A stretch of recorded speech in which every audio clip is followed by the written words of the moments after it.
Hello everyone, and welcome to Ludo History. As usual, I'm Adam, and we're back with Assassin's Creed Valhalla. We just got a big update over the weekend where they fixed a lot of bugs, thank goodness. So it may take maybe a teeny bit slow here, as we're getting going. With everything changing, but that is okay. Let's see, I haven't touched the game since last week, so we should be good to go this. Oh, what? Is there a new gear pack? Is there a new Gothic pack? Oh no. I'm sure that's not a problem. That's not great. No, I won't lie, that is not great. And thank you so much, Blues, for the subscription. You know, I super duper appreciate it. Okay, so, Legend says whoever wears this crown will be able to rule over the world of man with an iron fist. No, this is literally Sauron. The torn passages of the book of... Wait, what? Torn passages of the book of Revelation are opposed to both sides of these pauldrons, so remind anyone of the Last Judgment's scourge.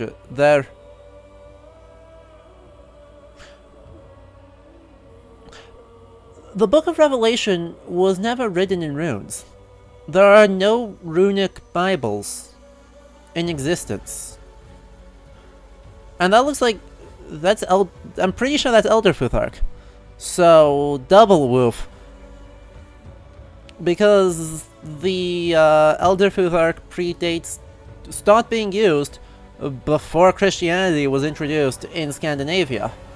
So, double oof there.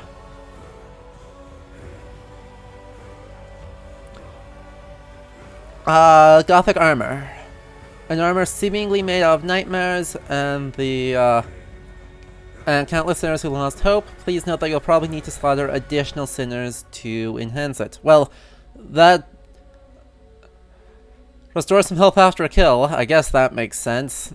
Well then. Gauntlets in good condition aside from a finger which bears marks of a burning ring. No one knows what really happened. No. Neat. Why? Why did they do this? Reddit mentioned that these breathable greaves belong to one of the horsemen of the apocalypse. No one can underestimate the importance of a comfy armor set, even while spreading chaos and death. Exciting! Exciting times! What the...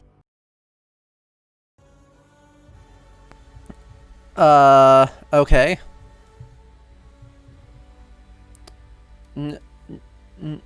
No? Angel of Death, by the way, Angelus Mortis. Darkbird is often compared to the Angel of Death, who drags the souls of sinners to throw them in the frozen lake of guilt. Well, no, because since Bede, Purgatory has been described as opposing extreme heat and extreme cold, and hell is just hot and miserable all the time. So I'm not sure where they're getting frozen, unless they're literally just stealing Dante. And then this. A gruesome skull attached to a length of chain. Why? Bone is pretty brittle. This is just generally a poor idea. And then broken wings. Yeah, 2 purity seals. Yeah, that animus loading symbol and a cross. No, this is totally made out of... Well, if the thing would stop doing the stuff, like, it's coated in iron, but it looks like the front of it... No, I guess that is metal. All the way across. It's just half iron and half bronze for no discernible reason. Exciting. Well then, so, they seem to have conflated a few different meanings with the word Gothic. So, first off, they... You know, the Goths being a historical group that are related to the Vikings. They spoke a West Germanic language. We actually have a Bible written in Gothic. That's our main text for the entire language. But language that was spoken in the 4th, 5th, and 6th centuries, for sure, in the Germanic peoples that moved into the Roman Empire in late antiquity after being displaced by the Huns and groups from the Caucasus and Eastern Europe. But they're also doing Gothic as in kind of, I guess, Gothic fantasy, Victorian Gothic, being this 18th century or 19th century movement that's obsessed with church imagery and the Gothic architecture, which there is some of that too, actually. I guess Gothic as in the architecture should probably come next. Something that emerges in the late 12th century and is super popular in the 13th, 14th, 15th centuries. And that focuses on kind of symbols of uplifting and of light. And so you end up with this really, really, really tall, super elaborated decoration style that is then painted and is designed to have a lot of light flowing into it to create a sense of uplifting awe. And so these purity symbols, even though one of them is literally just like the Animus logo, not an actual purity symbol, the purity symbol still would be related to that aesthetic, as would kind of the elaborated angel wings on this. And then there's Victorian Gothic, which is where we're getting our death imagery. While Gothic architecture picks up some of the macabre after the Black Death, this is really a Victorian imagery where churches suddenly go from being this really bright, uplifting place to this dark stone, gloomy, elaborated death place. And so you get things like Dracula coming out of that, with, you know, a healthy amount of stealing from folklore, but a real obsession with kind of the iconography of death and the macabre as part of being Gothic as opposed to being its own thing. And so, you know, that's where, like, this comes from, where you have in Angel of Death Raven being a very bad omen. While ravens are beasts of battle in the Middle Ages, this is straight up Victorian Gothic. And then there's Fantasy Gothic, which is heavily influenced, and in this case explicitly influenced, by Lord of the Rings, and the imagery of kind of Sauron. And then it takes on a life of its own, and then gets reincorporated back into the Lord of the Rings in the movies, and lo and behold, that's what we've got here. And, I mean, well, this is Sauron, but this is also the Witch King of Angmar.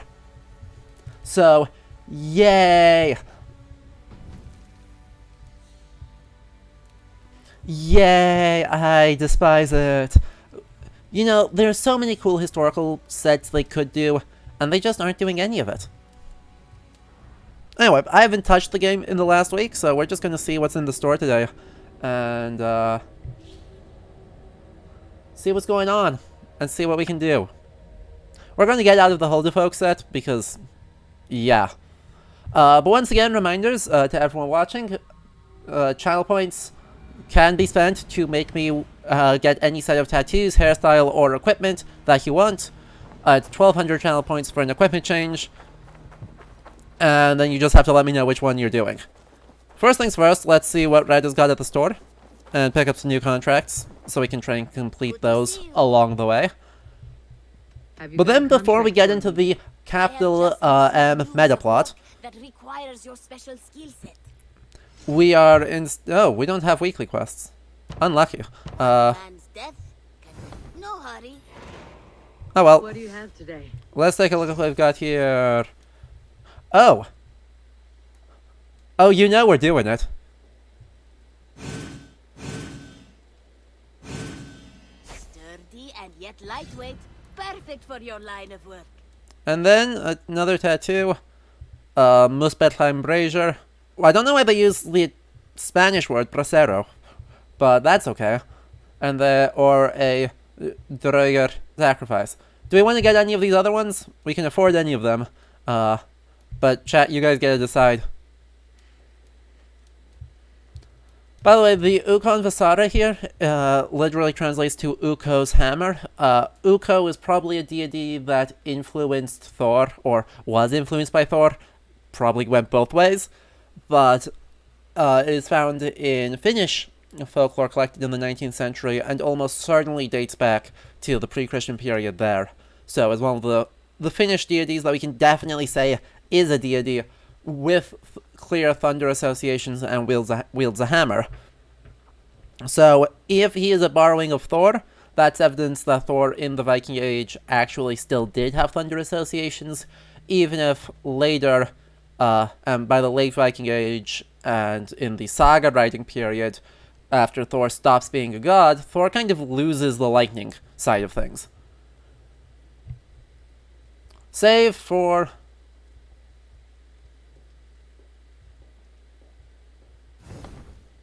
Okay, we're saving for more bad armor. Let's do it. I'm off. You go on. And let's just equip that one right away, because we can.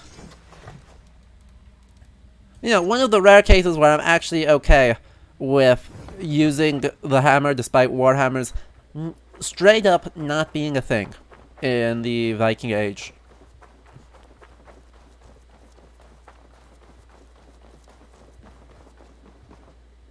The hammer actually doesn't suck. It's a nice change of pace. Oh yeah, let's also equip the rest of our stuff. Carol Engine Armor set seems like a good place to begin. We'll get a new shield, which we'll equip. We'll take off the Thor stuff for today.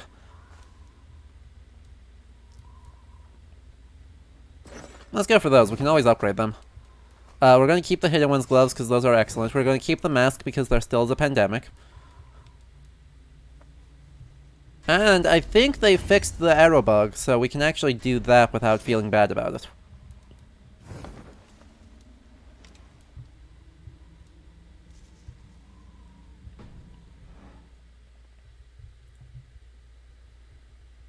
Let's see. We could do, you know, a whole quest line with Randvi, or we could not do that, and instead set up for Trouble with a capital T, that rhymes with P, and that stands for plot. Sigurd is there now, in fact. He bids you go meet him as soon as you This is going to be a time, guys. He partnered with a rebellious thane called Giedrich, and hopes to install Giedrich as Elderman in exchange for an oath. There is an alehouse at the center of Buckingham. Sigurd will meet you there. If you played Oxenefordscire, you know what I am worried about. If you have not, you're in for a treat. It's not going to be as bad as next week. I should join my brother then. Where is Buckingham? Next week is going to be a lot. Next week you're going to see me lose all of my sanity instantly. But this week is still going to be pretty bad, because we've got a whole lot going on.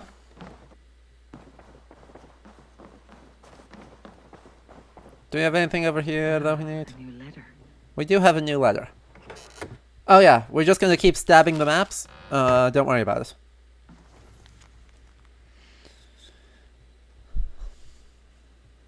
Okay, awesome. Thanks, Homa. By the way, random nitpicks, apart from the everyone can read, that's actually not the structure of a medieval letter. Oh. Hello? Knut, what are you doing in here? Knuter, what are you doing?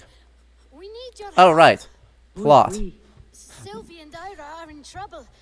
We went into the woods and there's no time to explain. You need to come with me. All Uh-oh. right. No, they're hurt and badly. Take me to them. Uh-oh. Well, gotta help the kids. Where are they? Not far. We need to hurry. We're gonna help the kids. Okay. Here we go. I'm sure they aren't tricking us at all because kids in this game are so known for their honesty. What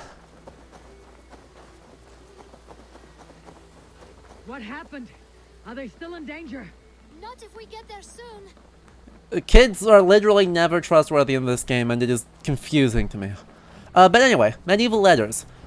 Follow the pattern of Roman letters, and so it'd actually be so-and-so greets and sends health to so-and-so, lists of titles, etc. I'm not worthy to be sending you a letter, a little bit of bootlicking, and then you can get into the content.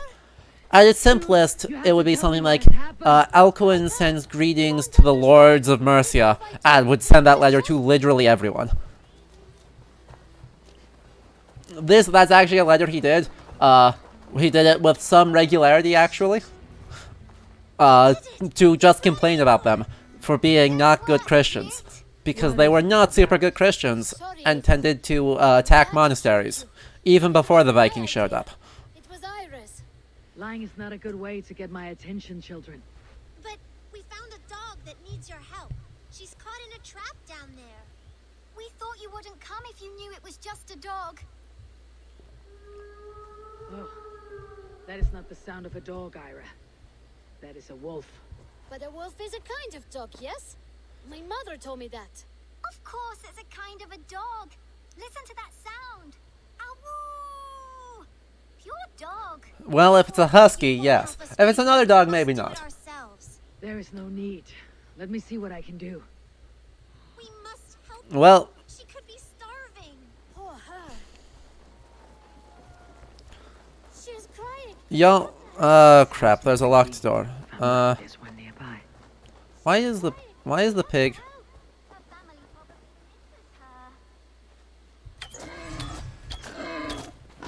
misses her. Ow.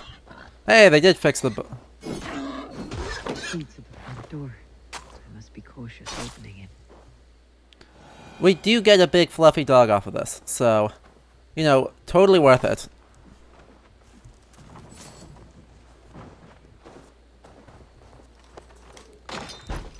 Absolutely a worthwhile set of Free that things. wolf, and pray to Tyr that I needn't slay it in front of the children. Uh-huh. The table is set. He never made it home. At least his end came quickly. I'm not sure why the key wound up inside a wild boar, but, you know.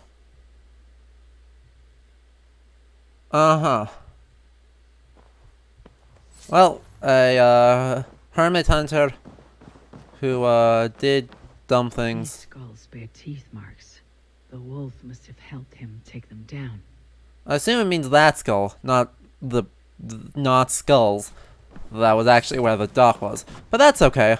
When has this game ever put the interactivity? Man liked his trophies. At least he leaves that legacy. Easy. Easy. Uh-huh. It's up to you, I think. Aw. Wait! Easy now! Deceived by children and shouting at wolves. I was a warrior Indeed. once. Chat, we need to vote on the names. Are you alright? Did you see the wolf? Yes, you freed her. You're amazing, Eivor. But she ran away and didn't even say thank you. She's going back to her family, maybe. Her No. Mom and Dad were probably very Nope, sad. we know from the letter Or that... her Nope. wolf husband. Maybe her wife. We don't Aw, look at that gender We equality. do know it's time to get you three back And to the representation. settlement before your parents Anyway. were eaten by wolves. Oh, all right. Chin up, Knut. You were very brave today. Were they though? All of you. Were they just lied to us? Like, the most dangerous part of anything they did was You lie cannot to be Eivor. in the woods alone. You understand? But you go off on your own all the time. Yes, but I am an Because adult. I am very wise, and you have a lot to learn. Don't lie to Eivor, this goes poorly. That balances everything. That is not quite how it works. Yup. Ah, more wolves. And Ah, not crap. our friends. Eivor! Stand back! Look there. That's her. Hello, it's our friend. Our friend just spawned in for no discernible reason. And also doesn't do a lot. Ow.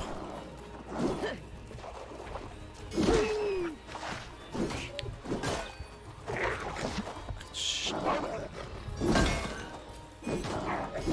Well then, what a fancy way to use a hammer. What an absolutely ludicrously dumb fancy way to use a hammer. Are you alright? Thanks to our hero, this dog wolf. Indeed. Yeah, the wolf definitely helped. What? Wolfka. Wolfga. It's like dog wolf. Name number 1. No, I don't. Is it the think Wolfga? at all. We should name her Mouse. That makes no sense. I think we should call her Chewy. So, chat, Choose things. those are our options. Mouse, Chewy, or the Wolfka.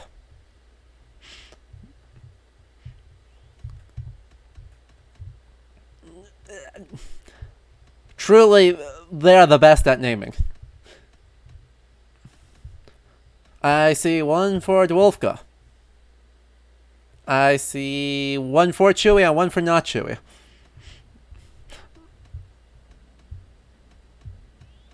Come on, chat, get your voice's name.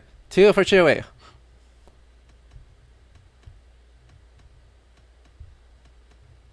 Get your votes in.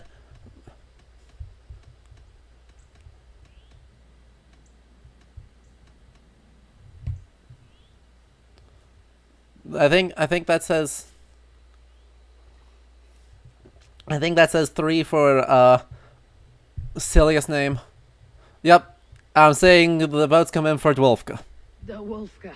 It has an absurd sound just like all of this. She's our best friend.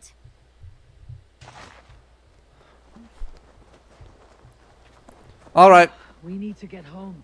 All 5 of us. Yep, all 5 of us. Fine. We only wanted to have an adventure like you, Eivor. And we did. And we got a new... Yeah, you did. Only Part of nearly got yourself adventuring killed. is learning a good lesson. Did you know that? Yes, the boring part. Yeah. Have you children learned anything about wild animals today? Maybe. Yes. Befriend them at any cost. Yep. They are perfect companions. Exactly the lesson we want to take away. My mother always told me to avoid Yep. wild animals. I'm sure these kids will be just fine. We think quietly on what we have learned, just until we get home.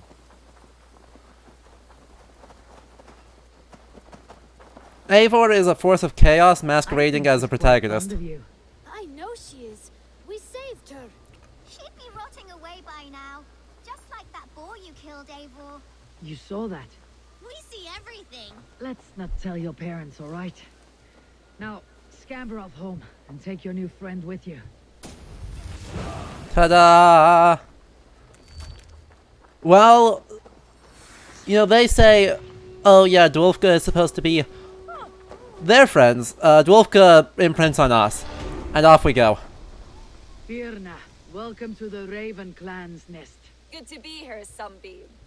The people here seemed a mixed bag of nuts and seeds. I feel right at home. You are at home. Settle in and get a feel for the place. You'll be heading out soon enough. Of course. A quick drink and a friendly brawl, and I will be ready for the raids ahead. Eivor tries her best with the kids. Welcome, Bjorn. May you find a new home here among the Raven clan. I hope to, and I will start now. By sitting alone, drinking in the darkness. Yep. Flawless strategy, Bjorn. Okay. Anywho, let's see what's next. Pending deliveries of stuff for something. That's the Unleash shop. Okay. Anyway, before we get to the plot, which is all the way over here, we missed a thing last time. This is useless, but this is important. This one right here. We missed a spot. So we're gonna go fix that.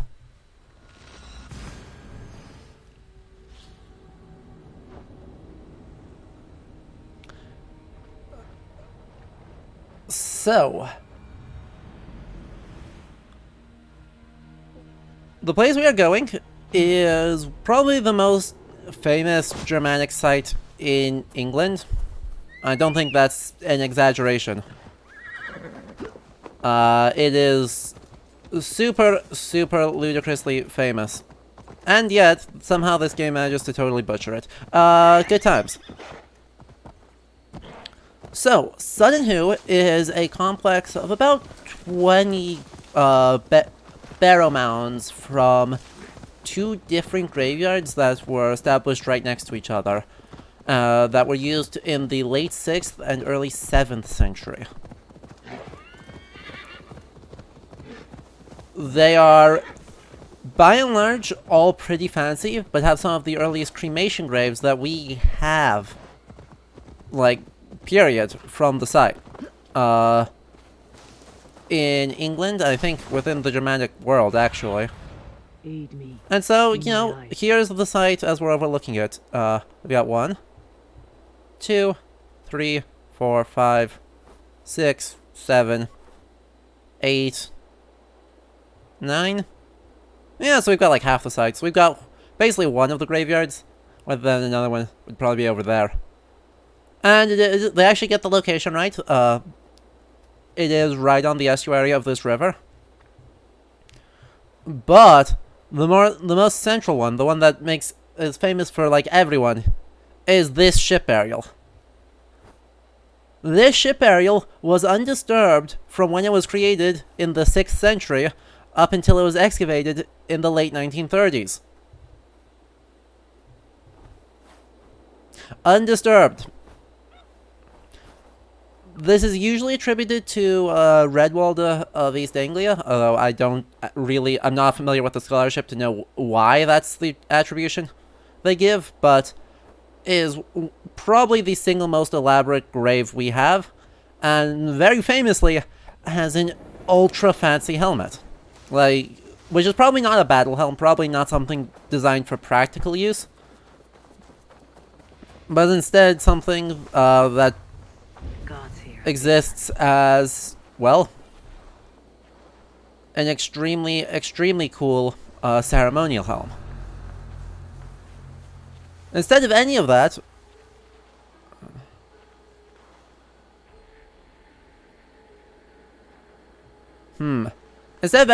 you'll see what we're going to get out of it.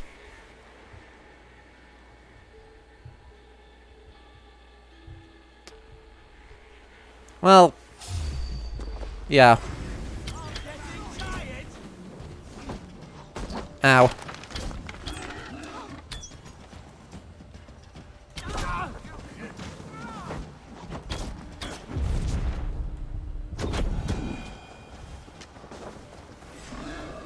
Hey, look at that, they let out a boar. As it turns out, this is not a good idea for anyone. Especially not for me.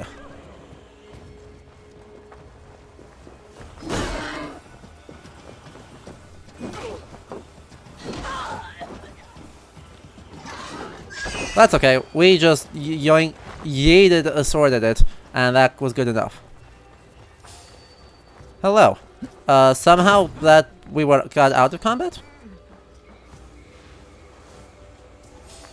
I don't understand. I don't understand how or why we are no longer in combat, but that's fine.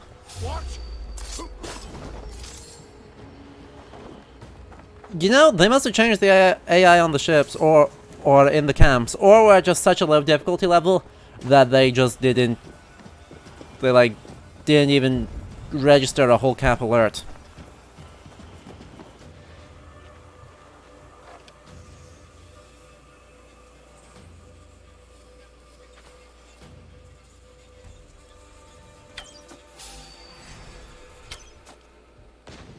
Voila. Problem solved.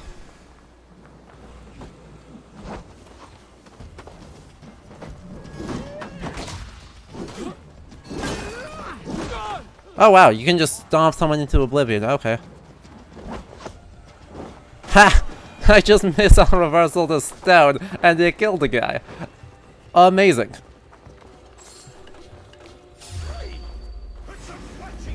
Oh, there's a guy right there.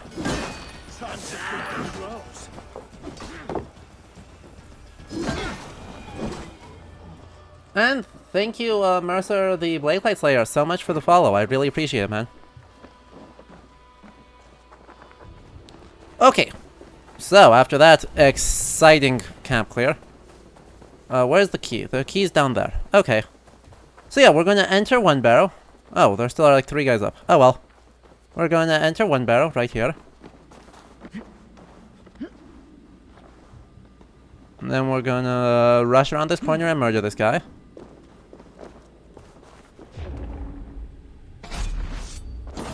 Not even hard. Not even a little bit tricky. Grab that key.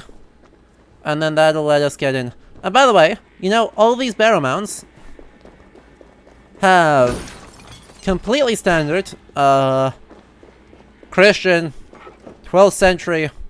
Well, actually, no, this is earlier. This is probably 10th century. That one's 12th century. But, you know, standard early medieval sarcophagi inside of them. Because that's how burial mounds work. Right? Right? Wrong.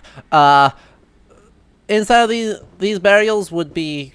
Oh, let's see, I want to do that, and that. Because screw actually, like, doing the way it's supposed to be intended. Like, I could have thrown a torch over, or I could have not do that, and just blow the whole thing to high hell. And so, we are now actually directly under the ship burial. Because for some strange and bizarre reason that I can't possibly fathom, the ship burial leads to an underground cavern within which we get the plank and buckler. You know, let's take a look at that actual ship burial here. So, take a look at this. Please cooperate. OBS, please. There we go. So there's our actual ship burial. In its excavations in 1939.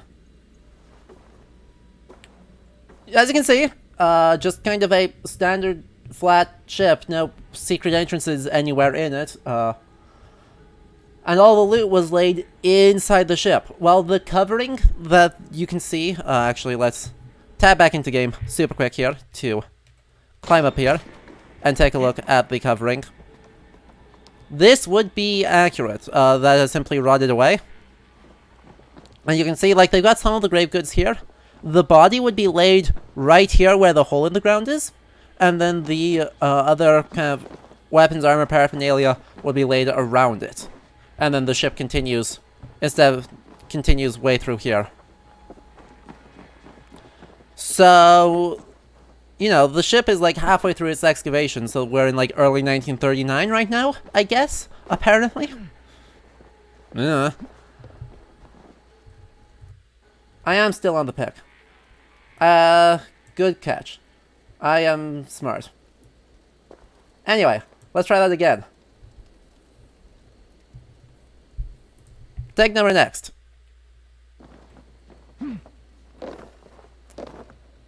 So, same thing. Where the ladder is where the body should be. This covering is correct, but rotted away by the excavation. And then all the other grave goods will be laid around it. I don't know why they put it into this underground tunnel system. It's weird and dumb. But yeah, the most famous thing in it, as I'll get rid of the image of the excavation, is the helmet. Look at that helmet! That helmet is rad! That helmet is the fanciest helmet we have ever found. It's good in every conceivable way. Let's zoom in on that so we can actually see. It is incredibly elaborate, apart from having an excellent mustache. There's an animal head on the nose piece, the eyebrows are different animals, and then the crest of the helm is a third animal. And that... Oh, stop. Stop, hang on. Photo real quick. Okay. Needed to pause so that there wasn't a guy going to maul me while I was talking. So. They could have had this. Like, they didn't even have to put in every single mythological scene, because it is covered in kind of ceremonial, ritual, and mythological scenes in every pane of that helmet. It is incredibly elaborate and one of the finest pieces of work created in that century that we have found. But no, they don't do that. Instead, what they give us... Hang on, I need to shrink this again so it gets out of the way. And I need to shrink this again so it gets out of the way. There we go. Back to the game. What it gives us instead is a just kind of random ass... Ow.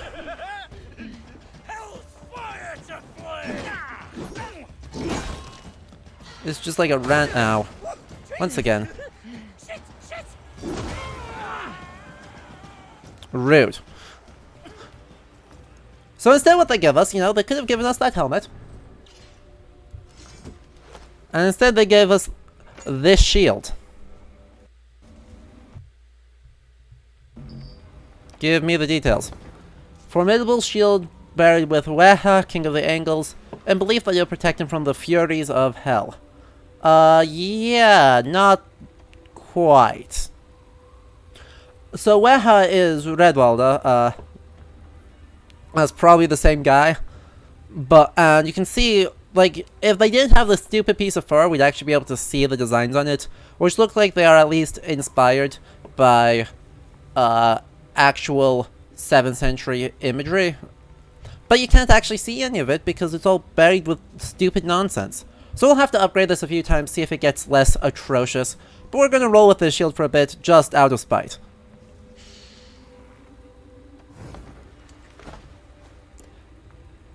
Yeah, you know, AC, that's a good point. I wonder, yeah, since the British Library, or the British Museum, does hold the rights, I wonder if there was some sort of issue. But then again, Ubisoft has not been good about getting permission to do things with this game. We'll see that at the end of the game if I can get the person I hope to get on. But yeah, so that was Sudden Who. What a travesty. Super cool site. Super interesting that they did that, that they managed to put it in. But then they decided they had to half excavate it in order to be memorable. And so end up, like, butchering the actual site construction and what's interesting about it. Because they can't, apparently they can't design the barrows to be actual entities, and sorry for the mic bump there. We're also not going to touch this, because this is a battle. We'll do all the battles eventually. Like, there's what? There's that one. East Anglia is just full of them. There's one there. There's one there. And there's one up there. Fun times. Anyway, let's see. I guess we pick up this, go here, do an assassination. That looks like it's a Roman site. Or a cursed thing. One of the two. Either way, I don't want to deal with it. So we'll go here, and then we will make our way over to Buckingham.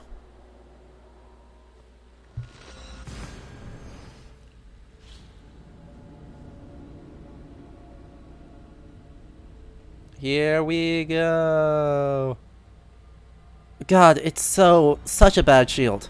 It's such a ridiculous shield.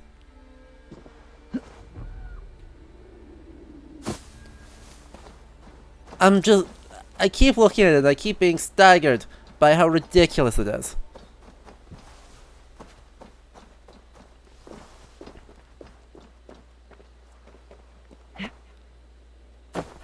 Because it's like, you know, that is the one thing people know from the site.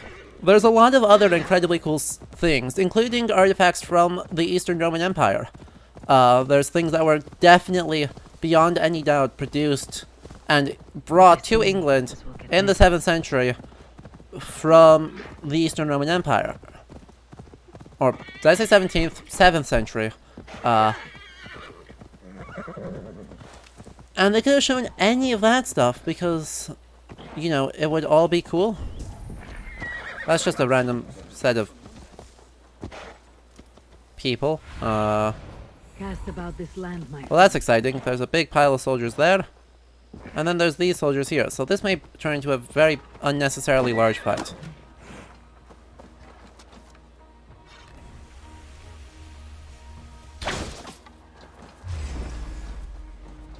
Alternatively, I'll just shoot them all with arrows and it's fine.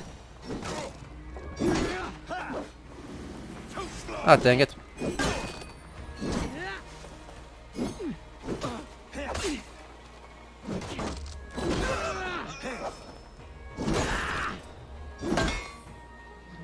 Well, that was easy. Look at that. There's our five opals, 4 things. Ah. Okay, Leander.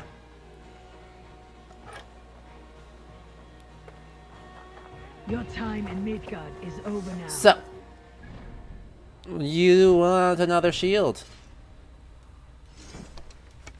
Shield on shield action. Blocking temporarily increases light damage. Increase speed when blocking. Increase speed when blocking. Now let's go for this one. Even though it looks kind of silly right now because it's so. Oh wow! Look at that! Look at that! Just incredible.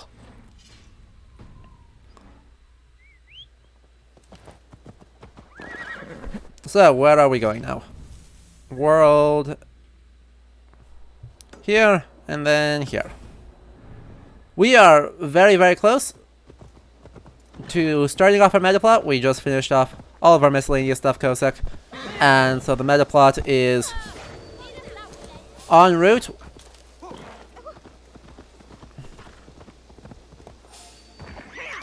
Though apparently I ran into someone. How exciting. Swim faster? Since my horse doesn't know how to swim yet. I haven't spent money to make my horses swim, so I need to swim across and then I can teleport my horse over. Because convenience. I'm not even persuaded that the horse swims faster than Eivor, though, to be honest. See? No problem.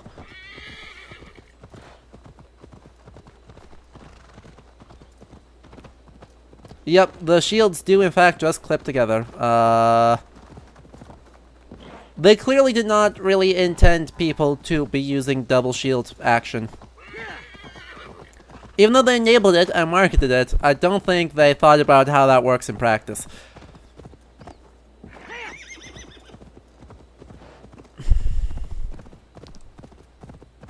And it's frustrating, you know, because big heavy shields like this kind of tower shield design are not an early medieval thing. They're not even in, like, a late medieval thing.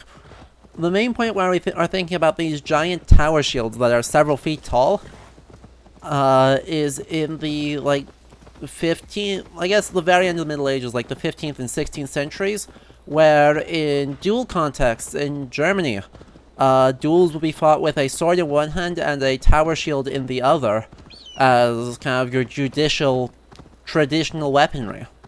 I mean, there are other variations too, such as ones with using two longswords, but to a non-zero degree, like, that is the place where tower shields really kind of have their main use. They're not all that useful outside of there, and certainly, like, really by the time they come into being as a thing that could be used in warfare with some regularity, you've got better options. Option one, just have plate armor. You don't need a shield if your armor is strong enough to take the hit. Right? Shields are extra defensive ability, and so while shields continue to be really strong for a lot of people, you're not really looking at them for elite warriors in the 15th century because everyone had articulated plate, and that is just a better choice. And, I mean, the place where they kind of sort of would be used is as defensive points for archers. But those are stationary. You kind of set up the pavise, and then it's set up and off you go. Otherwise, if you're trying to, like, move around on the battlefield with something that heavy, you're gonna get tired. Like, that's a lot of weight to carry on your arm. Oh, you know what I didn't do? I didn't actually go up to the thing that I needed to go up to. I am very good at this game, and definitely remember what I am supposed to be doing at any given moment.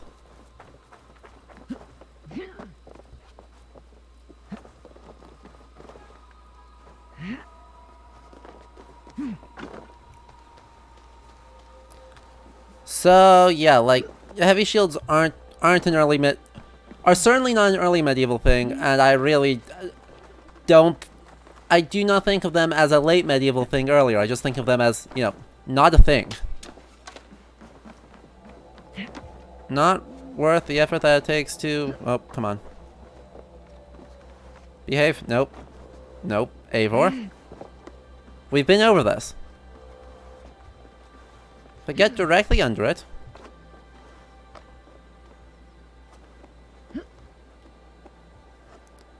Ta-da! Exactly, Kosek. You know what? Why use a big heavy shield that forces you to use a small thing when you could instead use a Oxenefordscire?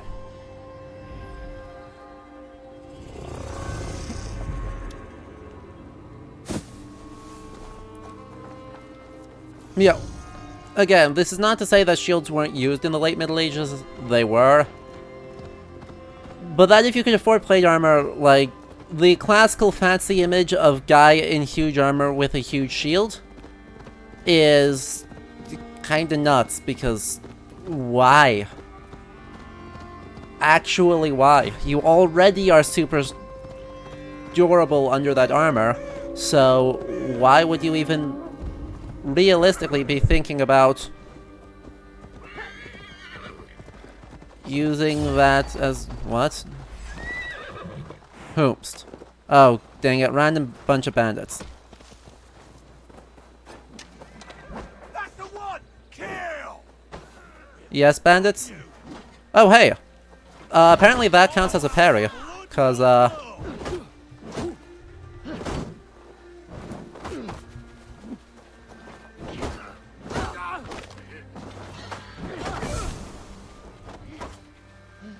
hilarious, that shove does more damage than his club does.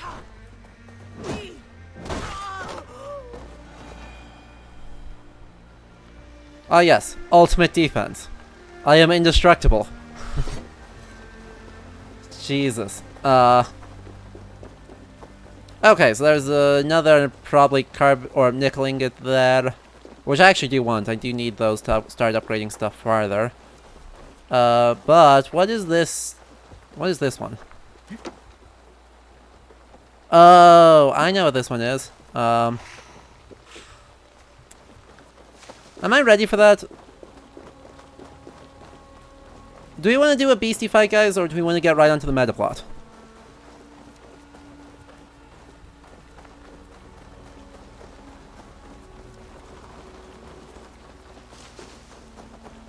This is not the battle cow. The battle cow is in Sussex.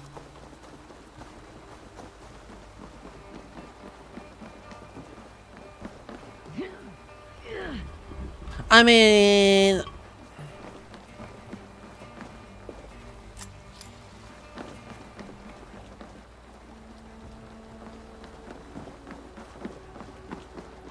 This is wolves. And yes, this is incredibly spooky ruins that are spooky and stuff. Well, I guess kind of depends on how badly I'm gonna get owned by, where's the one that has the lock? One of these is locked.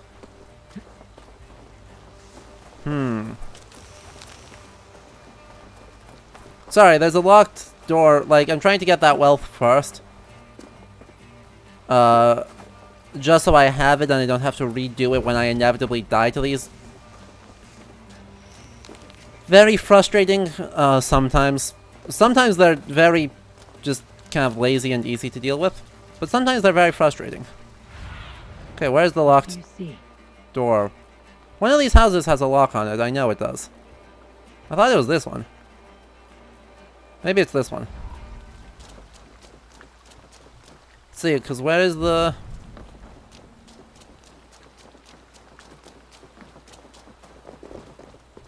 Oh no, that's where I pick up the thing that I don't need. Oh, there's the locked door.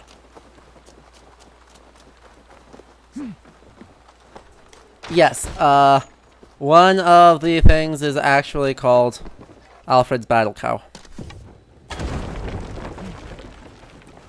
Don't question it. Well, maybe question it moderately. But don't question it. I should be strong enough to take these guys. I am slightly overleveled for this region. And I am at full stuff, so... I mean, doing this fight double shield is going to suck, but that's fine. Time to end this. Oh, nope, these are level 160. Nope, nope, nope, nope, nope, nope, nope, nope. No thanks. No thank you. I'm at 102, they're 160. They will eat my face. And no one really wants to watch that, so... We're just not. We're just not going to deal with them.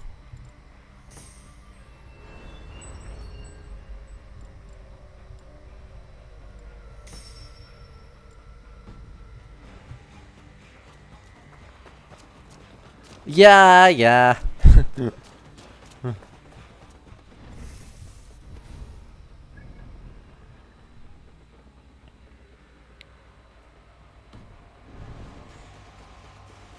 Seriously, I'm...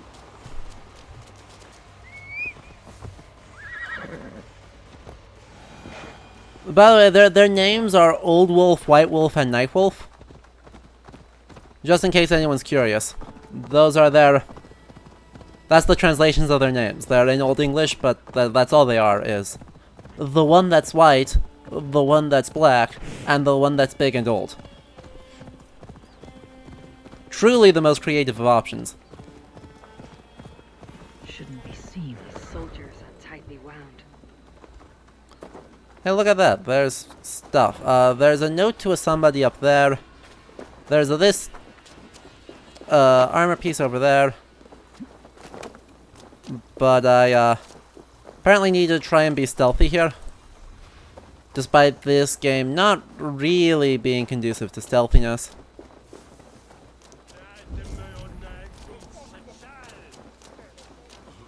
That was very drunk Old English.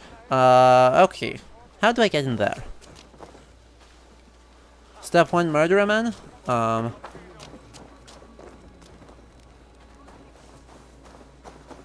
No, I'm only kinda kidding there.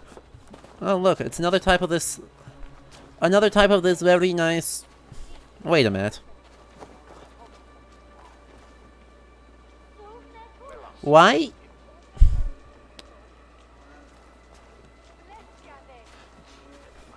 I mean, I suppose... Are those English runes? There aren't any distinctive letters to tell me that those are the English runes instead of the Norse ones.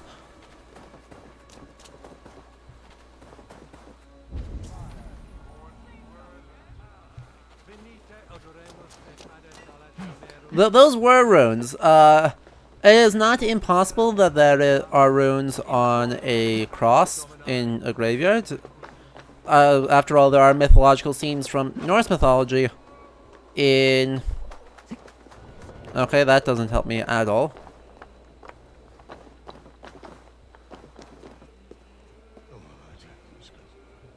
Those guys would help me if they're, like, doing anything. Ow. What? You were looking at me? Frustrating. Very frustrating.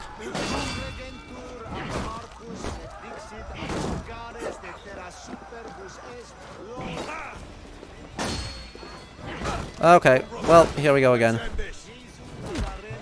Quality double shield gameplay.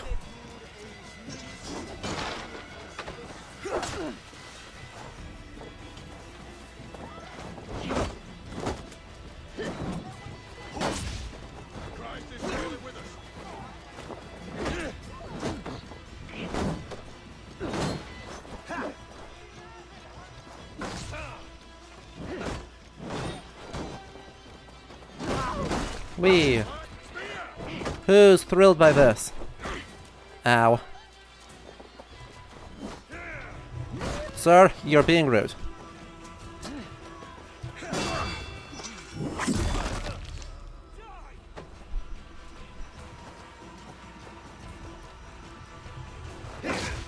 I would enjoy that too. I would...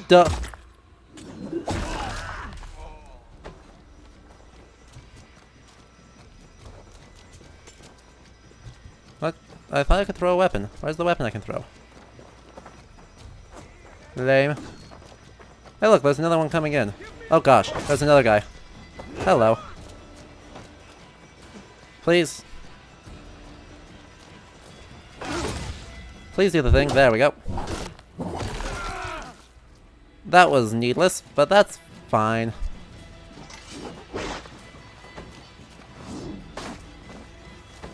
That's fine. See? Throw a weapon, throw a weapon. Whoa. That was like thread... That like threaded the needle right there. I swear that like should have passed through someone. Oh wow, I just missed how reversal the guy. Okay. How did I do that?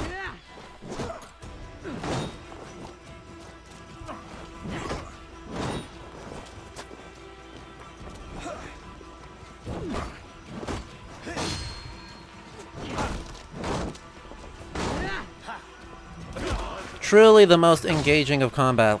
Just like 40 guys all at once, and they just keep showing up, and we'll clear out this whole dang town before we'll actually get to play the game again, or make any progress on anything remotely exciting.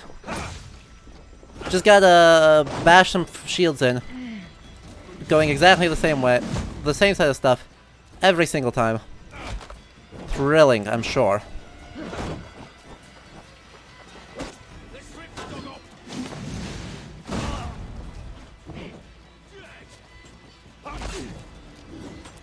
See? Look at that, there's more of them. Just what we wanted, right?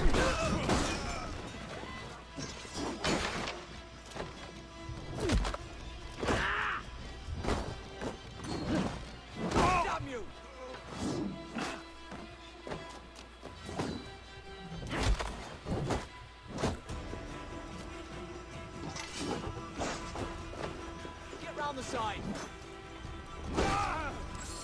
Shh.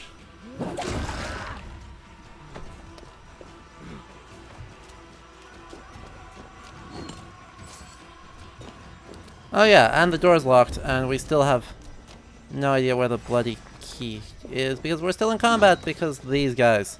Oh, the key's right there. Bye. Ah, damn it.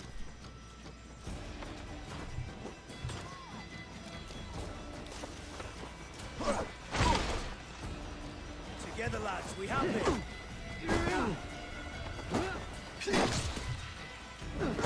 And here we go again. Throwing weapon. Oh, just straight up with that. That's fine.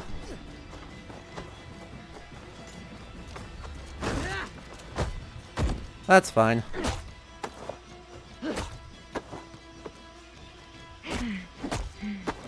Well, that went poorly. That's fine. Let's try that again.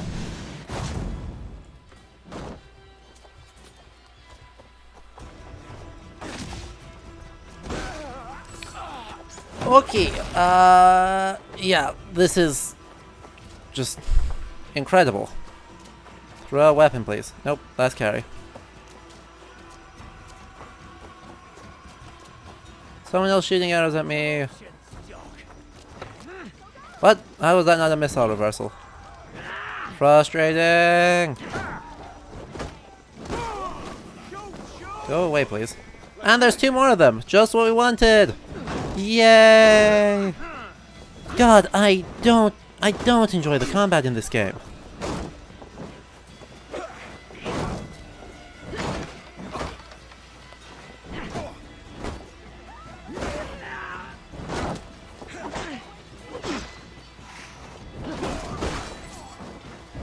Like, you can make combat comical, you can make it dumb, but I'm not sure you can really make it all that interesting when it's you versus these huge hordes of people because you screwed up once.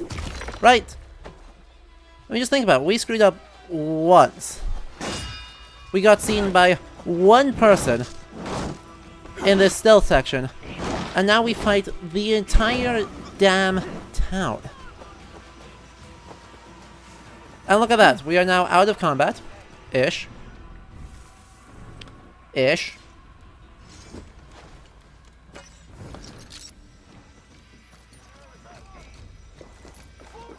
Nail house. This must be it. Yep, we are now officially out of combat, and everyone's just gonna quietly ignore the vast amounts of murder that we did.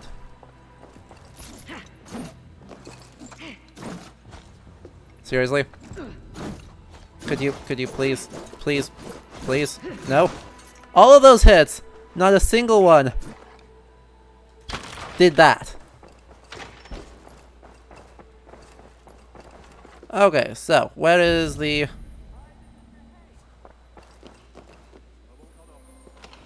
See, look at that, there's one guy left, and now he's looking for us, and if he sees us, we're gonna have to fight all those people up there, too. Aren't you looking forward to that?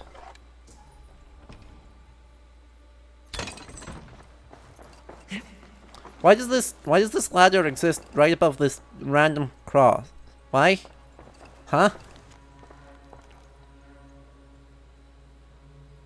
Okay, shriven, anointed, and shrouded in a simple cloth. His earthly remains have been sanctified, yada yada. We already knew that information though, right? Like, I mean, it's nice enough that they include it, but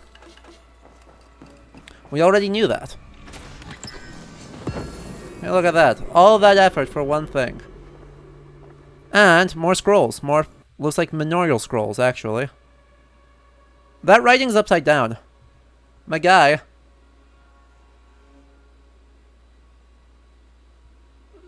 Like, are you practicing your interesting strategies for how to write in ciphers and to improve your handwriting by putting it upside down on the...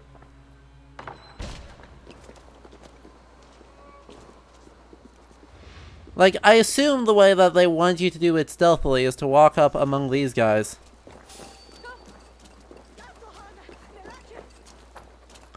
And then by being up among those guys,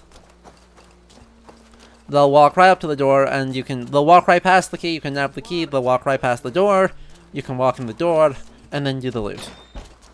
But if you screw that up at any point, you have to fight the entire town. Sigurd's not here. I'll ask around. Yes, he's been solidly absent. Unlucky. These soldiers always leave a bleeding mess. Meta plot! Meta plot! Alewife here. You are not welcome here. I've had enough trouble with Danes today. I'm not here to cause trouble. I'm looking for my brother, a large Norseman. It was him what caused the ruckus. Him and that other Oh one yeah, talking to you... Thane Giedrich. Sadly, And it takes a while to get to the Gnosticism, so you'll have to watch the Your VOD. brother and the AC. fella got away. The soldiers nabbed Giedrich, though. I was sorry to see that. He's well liked in these parts. Which way did my brother go? What's it worth to you to find out? Canny. I'm asking Also a rich. simple question.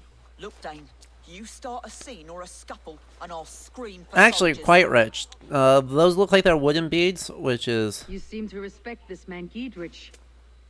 If he Ah. was talking to my brother, it's because he wants what's Those best wooden for the beads aren't Shire. so fancy, but I can see Maybe there's you're like one silver who also coins wants attached to the that, and then Shire to be also... free. Look at how many torques she has. She has like 7 Woman torques who'll on stand up each for the arm. village, who won't be Fancy. crushed under the boot of oppression. I hope I am.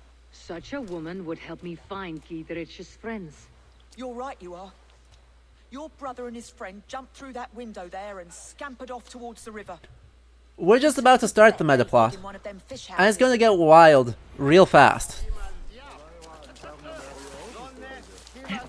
Out through the window, and down to the river. When Bassin headed south, they wouldn't go. Gee, I wonder if it's that house right there.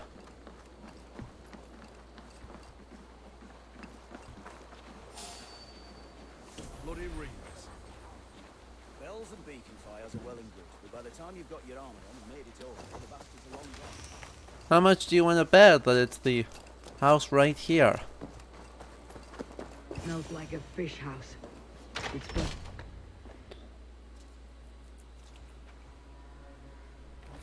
Wait! Stop! Thank you, Basim. Oh, We could have cut you to bloody giblets, Wolfkist. Why so unnerved, brother? It's not like you. Half the soldiers of the Shire are hunting us. You must have noticed. Is that why you haven't come home? You're playing hide and fetch with Mercian soldiers. a fair accusation. A very fair accusation. Sigurd hasn't been home ever. Haven't you some murderous errands of your own, Basim? Why are you here at all? My path crossed with Sigurd's long ago. We work together now, toward a single purpose. Oh, that's not suspicious Brother. at all. We should be forging alliances. Send this man back to his warren before he leads you astray. Eivor, gods above, I'm grateful you've joined us. We have made strides towards an alliance, in fact. A Is that local so? Thane called Giedrich has pledged Uh-huh. an oath to me.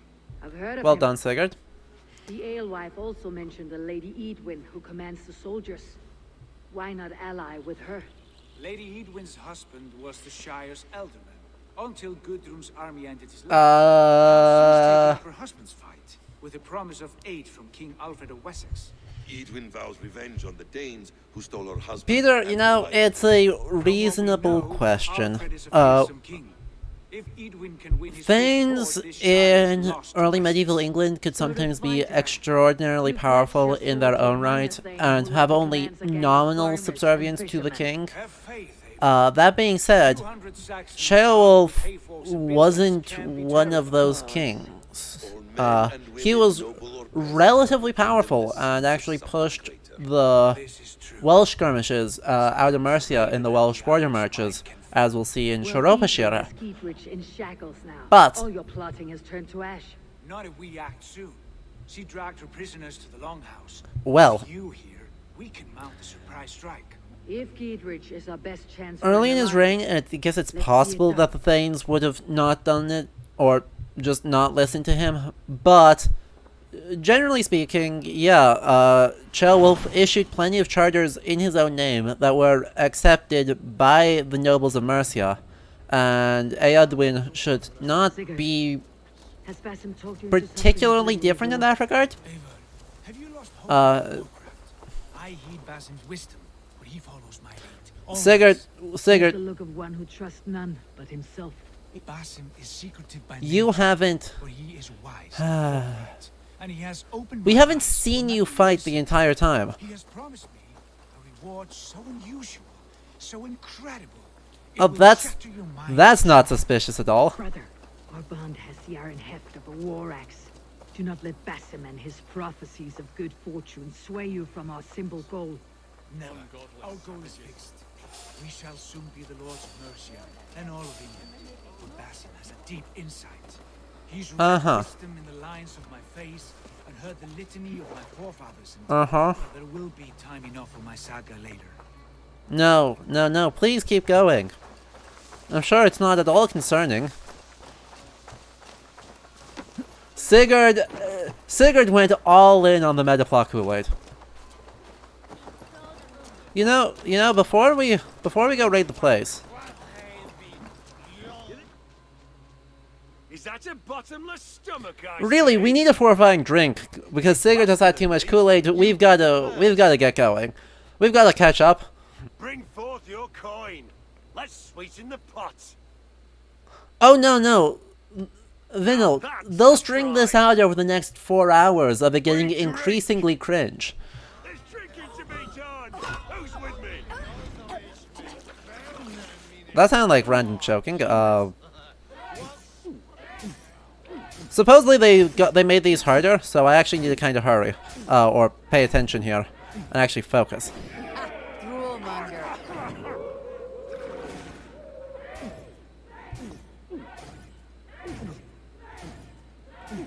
Or maybe they didn't, given that he just choked, and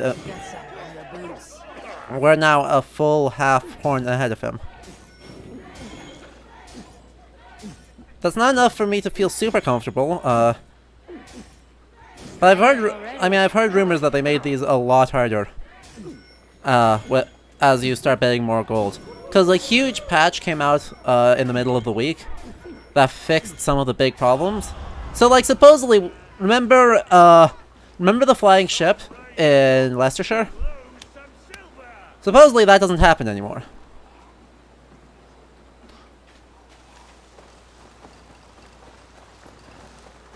Anyway, to that thrilling something or other, well, we truly can't see shit. Isn't this fun? Can we force in this door? We cannot force in this door. Why can we not force in the obvious door? Fine. I know there's not gonna be any like rampaging super ships. Oh well.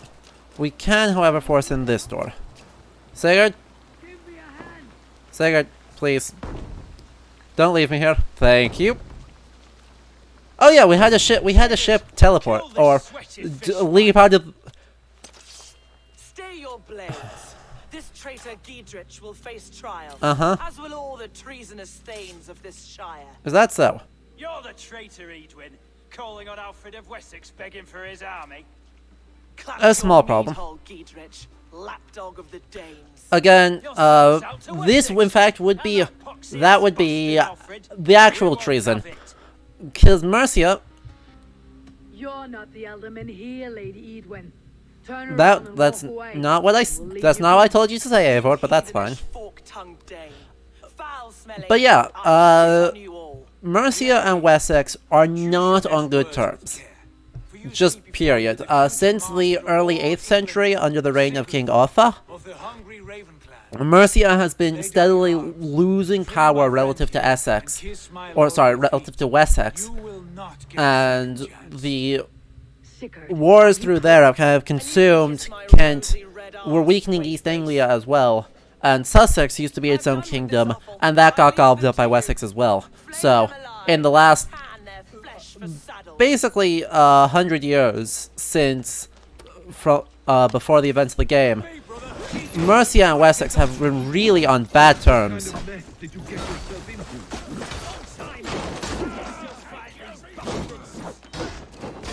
Okay, fine. We'll free you. Oh gosh. What a thrilling...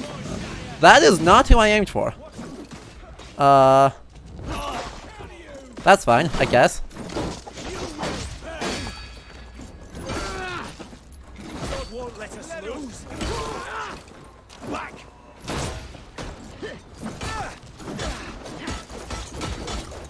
Wow. Look at that absolute murder.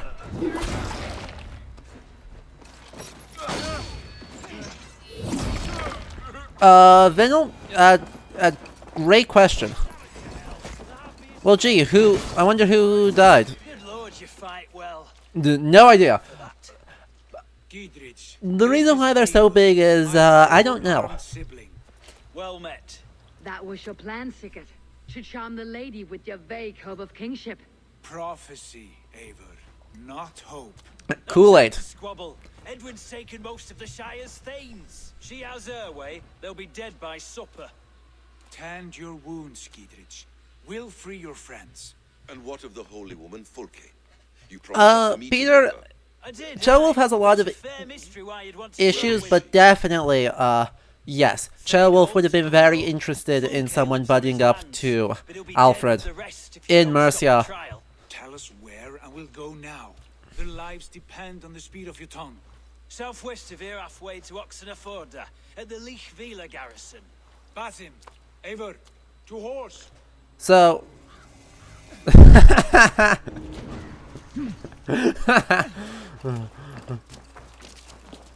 My dude.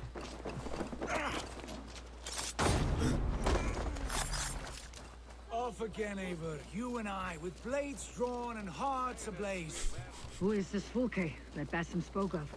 An ally, Eivor. No. A most important ally. A holy woman who trades in prophecies and secret knowledge.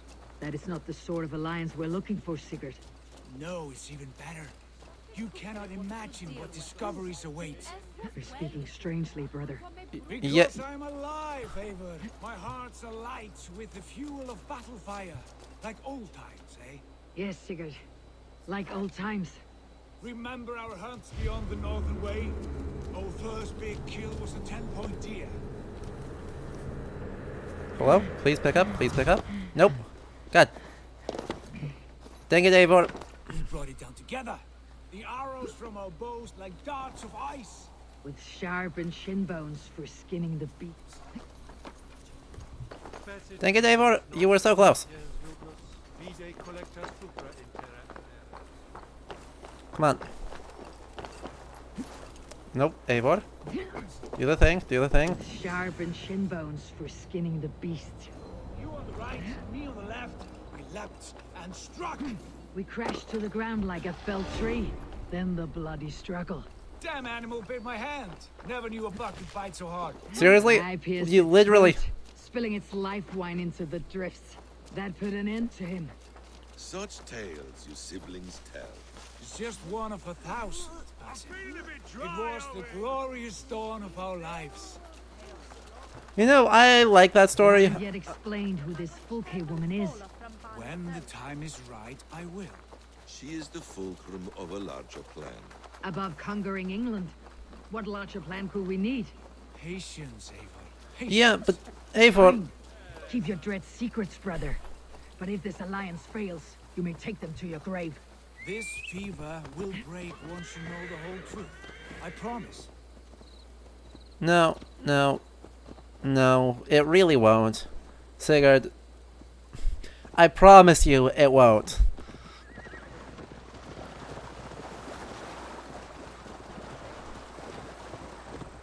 I like that first story though the idea that Sigurd wouldn't know how hard a buck moose could bite is kind of comical. But overall, like, I like that story. I think it does what it's trying to do well, as far as establishing, you know, that Eivor and Sigurd, even though we have literally never seen Sigurd fight, well, except for that one time where we were in charge using Haraldr Harfagri's army. Apart from that one time, we've never seen Sigurd fight. But clearly they do have a history together that ends up kind of mattering. Time yet. They're holding the trials just ahead. My blade is thirsty. Best not to draw attention here. Yeah. They're about So, to execute the they're about to execute these random guys.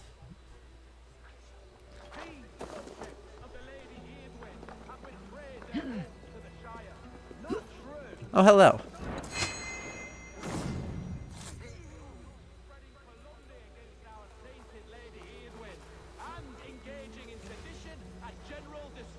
These angelic warrior women gather to brave the slain warriors and bring them to Odin's altar feast and fight forever.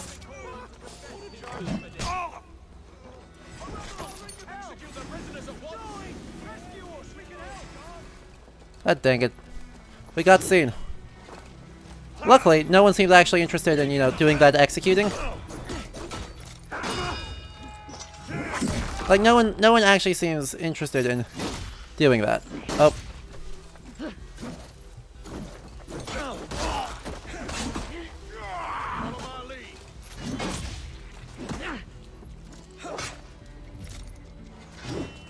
Come on, throw the dang weapon, thank you.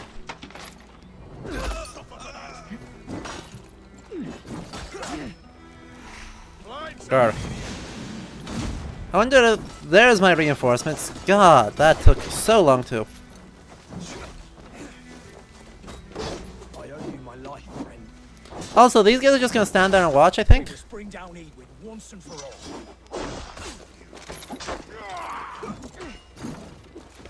Get behind it, Dad. Yeah, I think they're just kind of gonna roll with it. Also, there's like no combat music in this. This is actually a really kind of surreal sound right now.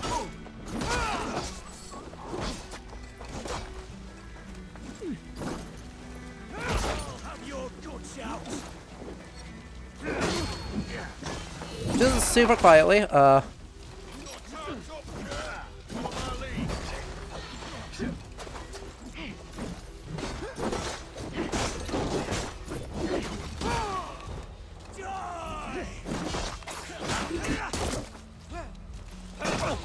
So,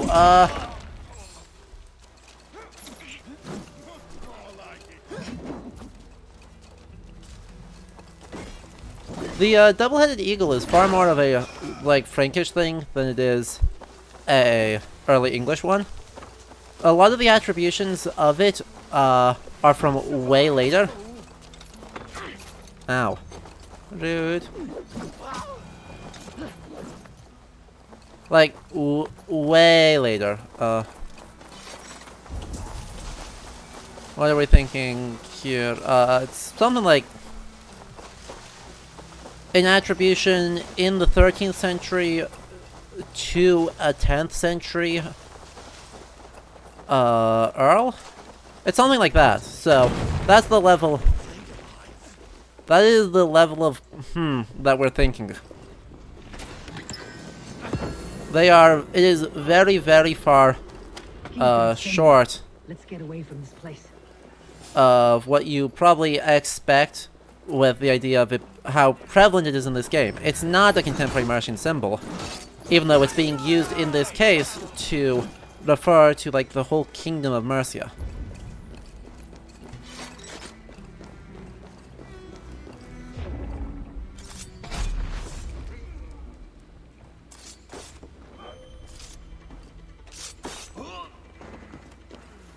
Yeah, I won't say it's never used by them, but certainly we're not having attestations of it in heraldic use. But it is plausible that, you know, there are cases that don't... Uh-huh. Well, I'm sure she's perfectly sane and well put together, and there's nothing to worry about. Anyway. So yeah, like, it's plausible as being used kind of in conjunction with Charlemagne, because, in early England, just because, there... No, you don't get to do that. Ow. No. No. No. There we go. The reason why I say that is that there are close connections, especially between the court at Wessex and the Frankish court. Alfred the Great had close ties to both the Roman, the court at Rome, having traveled there as a child and being close, having spent several years actually being in Rome, being educated in the papal courts. And his father had really close ties to Charlemagne. And, of course, they continue to have close ties to various Frankish courts, both the royal court and the court of Normandy, well into, what, the 11th century? With Emma of Normandy being a really kind of significant figure as far as that goes.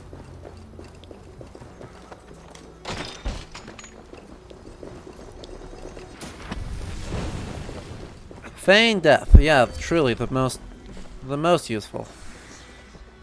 Oh yeah, our friend Alfred of Wessex has requested that the heretic Fulke be alive. And has from the other side. Therefore will be kept for the rest of his days, or the rest of her days. Yes, I can see that. Please get out of my way so I can actually shoot the damn thing. Seriously? Get out of the way! Basm, you too.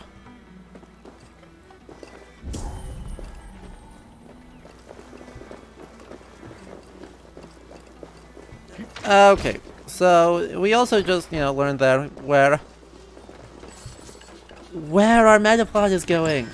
Yeah, that was a crossbow. The enemy we just faced was called an arbalaster, which it's a mechanized, like semi-mechanized crossbow that is used starting in the 14th century.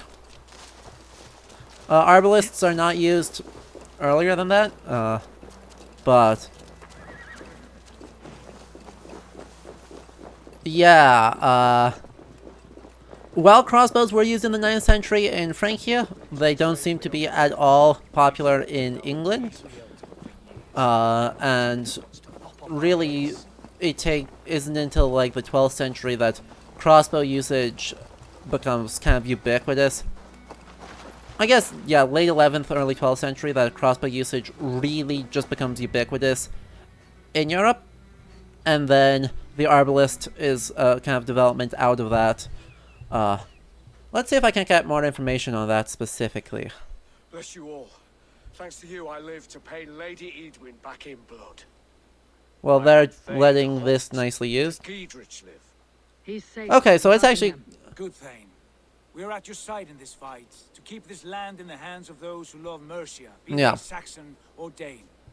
So, yeah, that looks like the first arbalists kind of appear in the middle of the 12th century, so a little earlier than I expected, actually.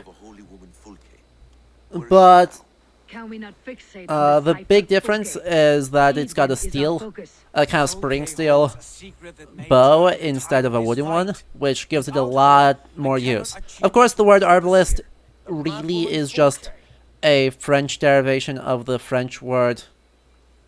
You see, brother? Your mysterious Fulke has a mind. It's the French derivation of the Latin word for crossbow. So, it's essentially just saying this is a crossbowman. But, yeah. In this game, they're basically taking like the D&D, or Also, like the one in Dark Souls, you can get an Arbalist in Dark Souls in the Duke's Archives, which is this big, like, multi-shot affair that goes bam, bam, bam, bam, bam, as, like, this weird repeater rifle, which is what this game takes it to mean, despite that not being how that worked. That's not how any of that works, for obvious reasons. An old harbor on the Great Ouse. Meet us there. We Thanes will raise a field and join with you to take down Edwin.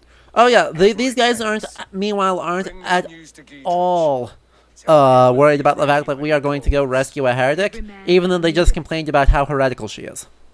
Like, that doesn't weaken our alliance with these guys at all. But yeah, Fulke is apparently super duper heretical. I'm sure that won't be important. So we've got a camp up there. We need to report to Giedrich first, and then we need to go over here to Linforda, and then rescue Fulke. Ugh, there's only two viewpoints. Ugh, fine. Since we're close to Oxford, I want to go to Oxford. Oh god, Peter, you'll die in this arc. It takes him... It's probably going to be 2 more hours before he actually tells us what the heck he thinks is going on. And then we'll laugh at him. But then we'll realize that he's right, and then be sad about the Assassin's Creed meta plot.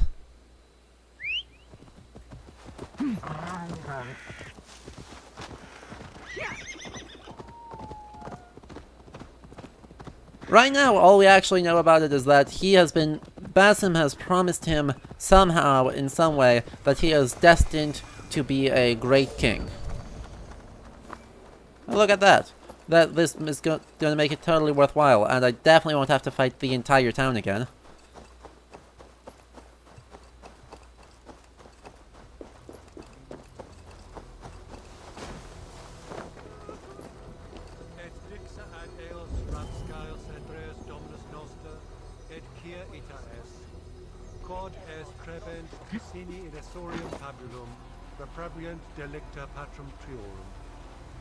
That is the tiniest... Wait.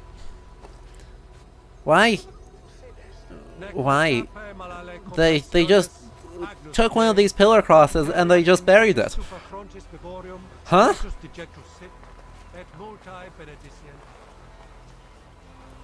Okay, so there's a flighting over there, which is probably not worth the effort it takes to do, but we're gonna do it anyway. This guy looks alone. This guy looks suspiciously alone, so he was not. He was. Look at that. Civilians can't raise alarms. Everyone knows this. No moment's peace. Come on, let me assassinate it. Thank you.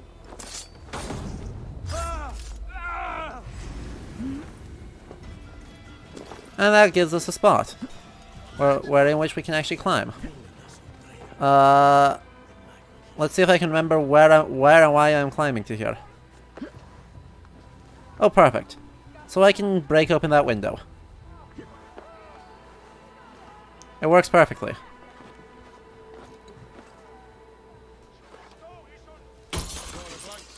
Boom.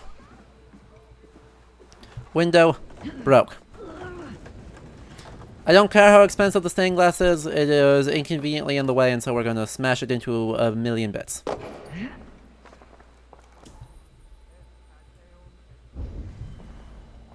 And that gets us the key we needed. Ta-da!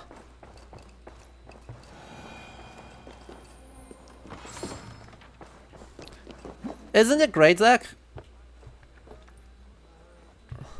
Nobody ever thinks of this radical concept known as look up. Do I need to be here in order to climb up through that? Nope. Can't climb up through there. Cool. So having gone up, I'm not allowed to go back down. Or having gone down, I'm not allowed to go back up? Something like that.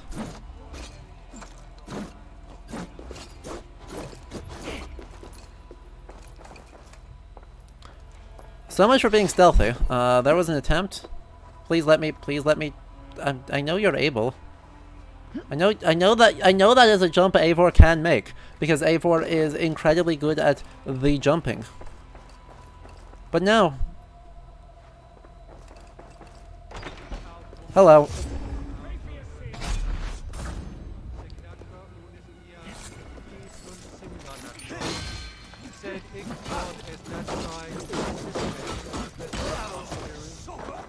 Give up, you shit!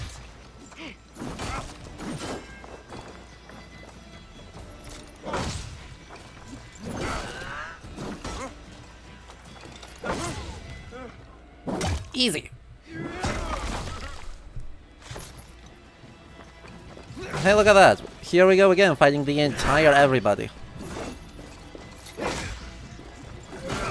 Literally the entirety of the... We must fight literally the entirety of the town, and once again, as soon as we have fought the entirety of the town, they will not care. They will forget all about it. We are barely even a vague inconvenience to these people. Apart from all the murders.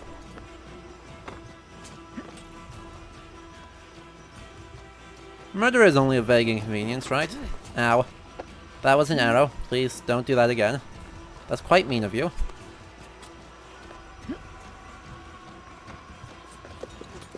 Let's get up top here, I guess, and see if there's a way in again. If not, we're gonna have to see if I missed a path up from where... Nope. Hello? Can't go up there, can't go down there, and I can't go through that window. Can't go through these windows, so... I'm gonna assume I just missed a thing. We're gonna climb down, and then we're gonna see if there's a way in which, from climbing down, we can climb up.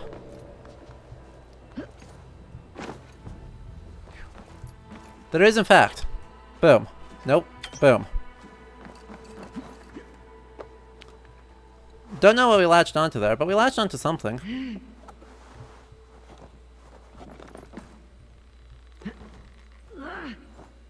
Let me push. Seriously?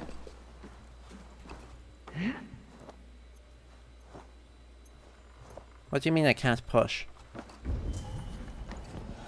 Oh, fine. Gonna have to inflict violence on chandeliers. You know, the solution to there being objects in the way is to drop more objects in the way.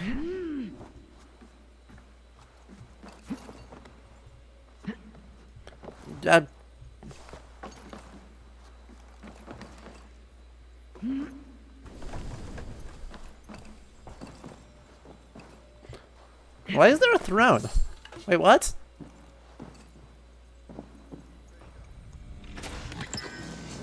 Why is there just a throne here? With more upside down writings. And also, you know, an actual historical piece. This is from a manuscript. This is not something that would just exist as a wall hanging. But that is an actual historical piece. I don't remember who it's of, though. Is that? I will have to find out later. We will see this one again, because they copy-pasted it all over the bloody place. But it's a lovely example of sort of early English regnal fashion. Look at that. It's not a nice blue over-tunic, with then a red under-tunic that's a little bit long and wrinkly. And then a green cloak over the top of it, and then this very special, kind of typical, quote-unquote, Saxon crown. So, that's cool.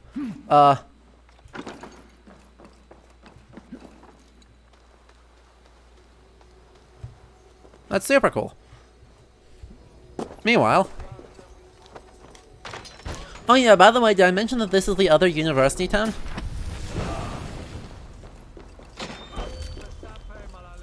Like...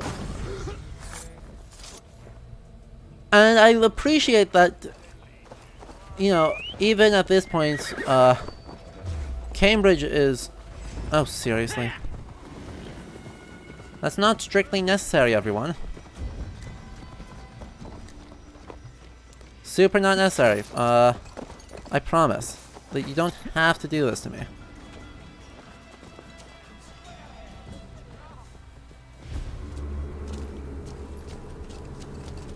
Hello, please climb. Nay, I can't climb with this? What? Fine, I'll have to try and catch the bloody thing.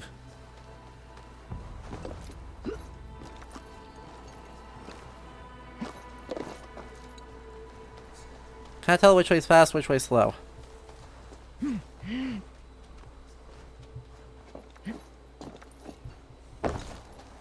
Okay, nope, that's just fine. That's fine.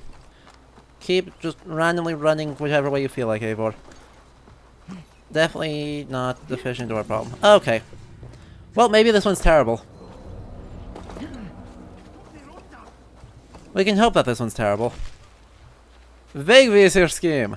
That's not a strong beginning.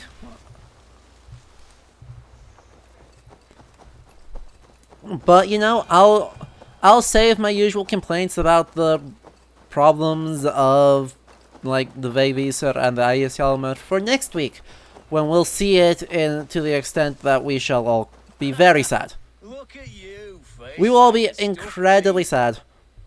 What quarrel have you with me? None. I am but an observer of your sparrow-like weakness, and I wish to make it known in verse. Sure. Blighting, then. You understand. Well, it's easy money for us. Happy to bet. Let's begin on your work. I hope you're ready. Would you battle a dragon? Then challenge me not. Uh-huh. Oh, you're barely an insect, a fly that I'll swat. Truly, isn't this the most thrilling of gameplay that we could possibly do anything? You're possessed of a baldness that scared off your hair. Great. Everyone seems super thrilled. You've the brain of a donkey to challenge a nose. A good one, that. Look at that. Let me end now by saying you think you're a beast. You declare you're the most, but I've found you're the least. Huh. Sharp as an eagle's talons. You've earned your winnings today. Ta-da! No, I've mentioned this before, I think, but there is, kind of some really strict structures to a Senna. Apart from the contexts at the feast, which I've mentioned in other streams, the actual literal form of it looks totally different. The most common meter for a Senna or flighting composition is Drottkveit. It sometimes happens when we look at something like Lokasenna, the mythological poem, that takes place in the meter known as Ljóðaháttur, which is the one appropriate for kind of mythological dialogues. It's literally kind of the song meter, which is really common for the kind of wisdom dialogues that you think of, like Vafthrudnismál, Grimnismál, Hávamál. All of those are in Ljóðaháttur, at least partially. Lokasenna is no exception. But in a courtly context, in the mortal world, it's more often in Drottkveit, which is incredibly complex. It has patterns of stress, 3 stresses per line, 8 lines total. The first 4 lines have to correspond to the second 4 lines, and there is end rhyme. On even number lines, it's a full rhyme. On odd numbered lines, it's a half rhyme. And it alliterates. All of that has to happen, and the point of a flighting is that you're able to do all of that gracefully while drinking at the same time, and coming up with that right off the top of your head. This game captures none of that nuance.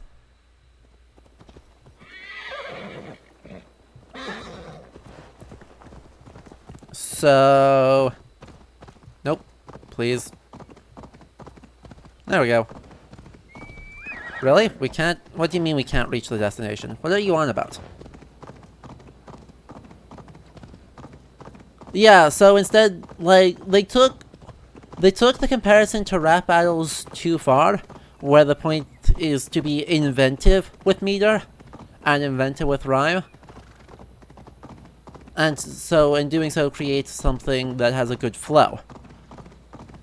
So while the kind of cultural context ends up being somewhat similar, where both of it is a way of kind of determining the social pecking order and resolving disputes in a way other than violence. Wait, what? Okay, sure. We'll do since this is on the way, we'll do it on the way. You there? Why are you crawling about? A patrol of Edwin's men is coming this way.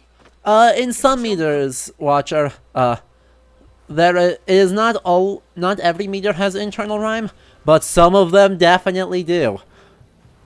Which is, as it turns out, you know, unfortunate, for us. Unfortunate for anyone who has to try and translate it. Let me phrase it that way. Steady, boys. Lambs to the slaughter.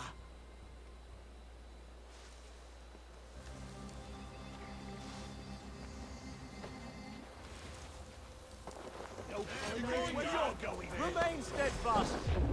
And stab.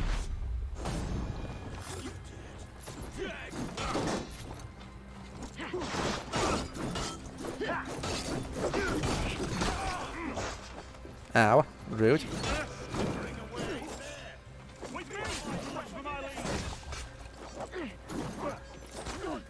Well, why did you turn around?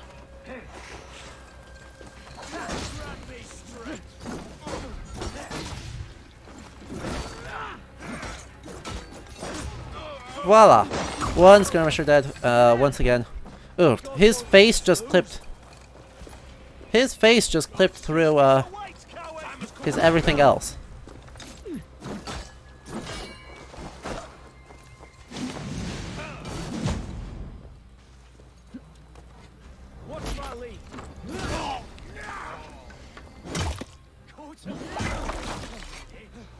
Well done, Wayfarer.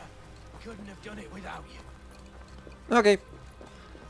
This isn't actually a side event. And, thank you Binary Hex so much for the follow, I appreciate it.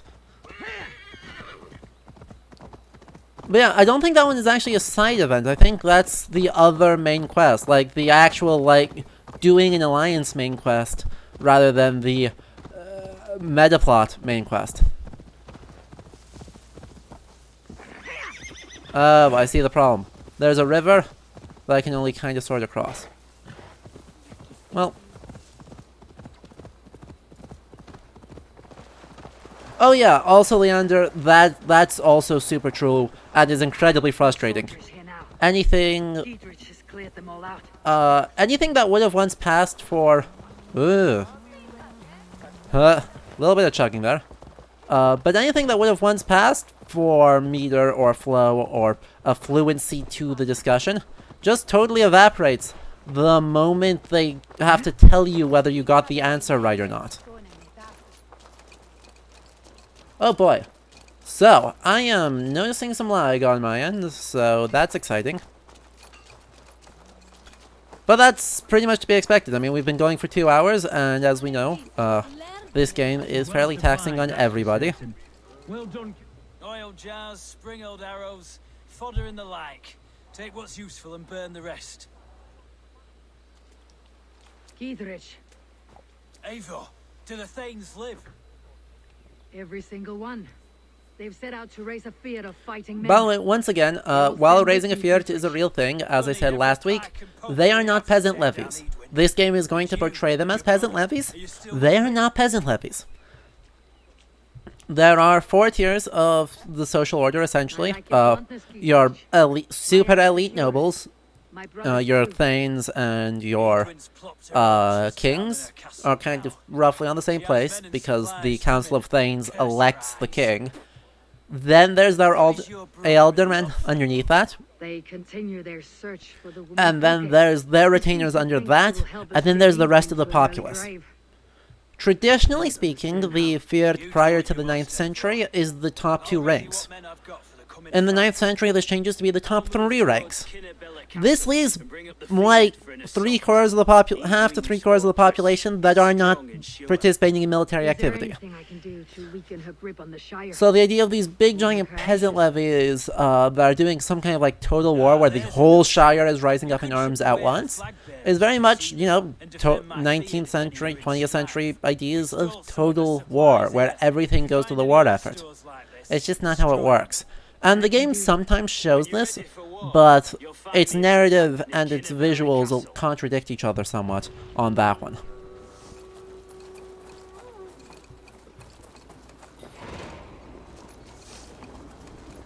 So yeah, we've got two options for quests here.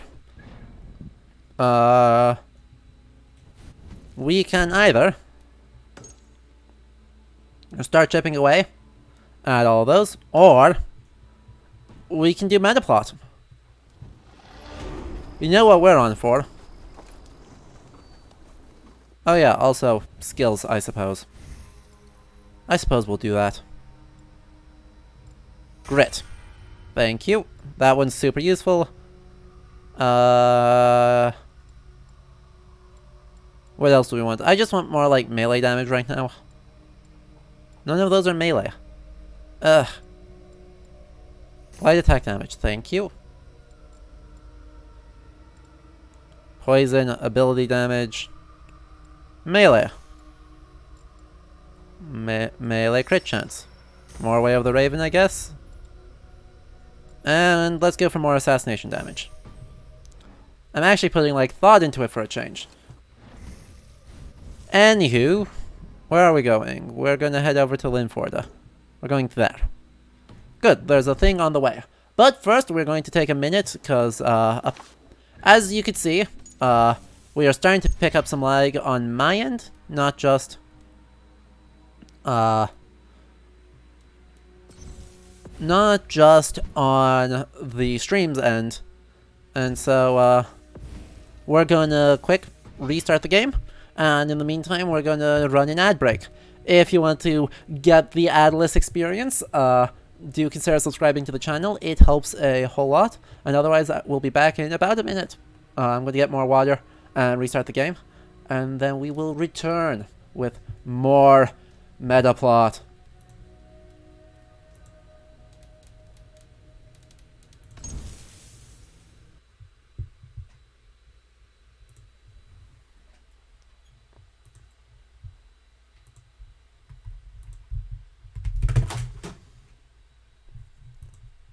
Subscribers, that was my controller falling. Whoops.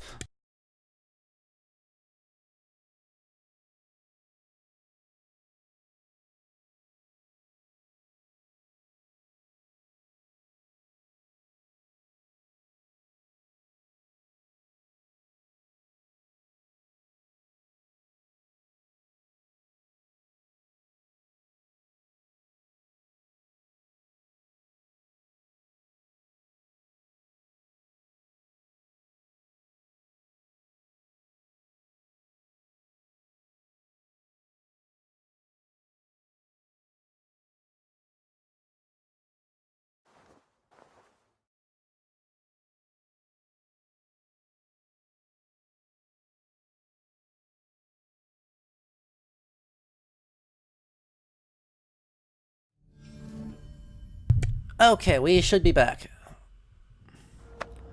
So, Vinold, that is a little bit earlier. You're correct.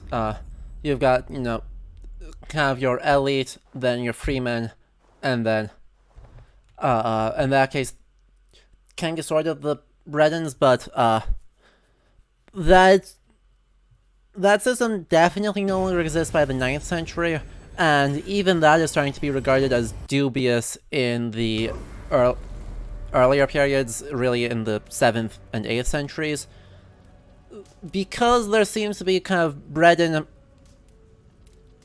how to phrase this?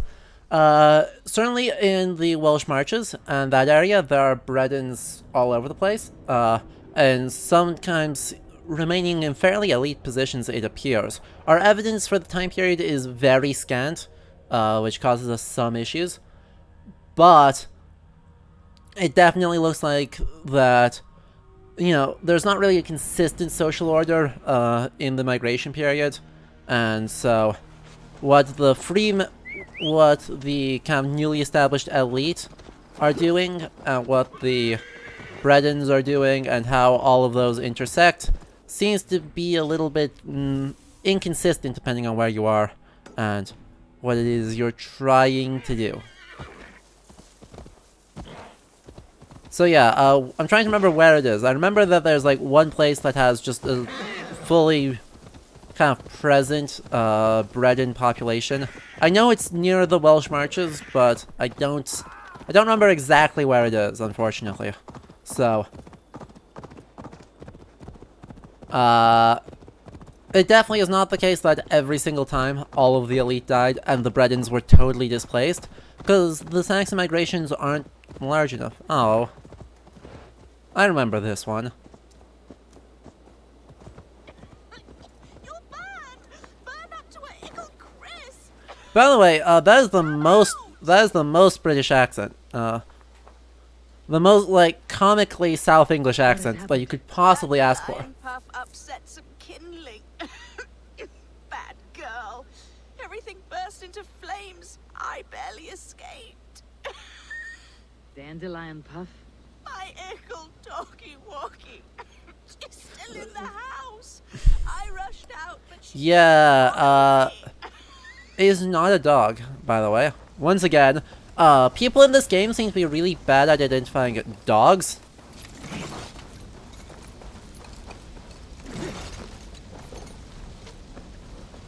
Hello? Please move. Let me... Dagnabbit. Can't get in that way. Can get in this way, though. Dandelion! Dandy do!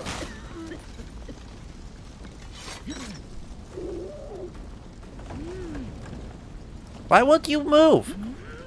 What, is there a random piece of random crap in the way?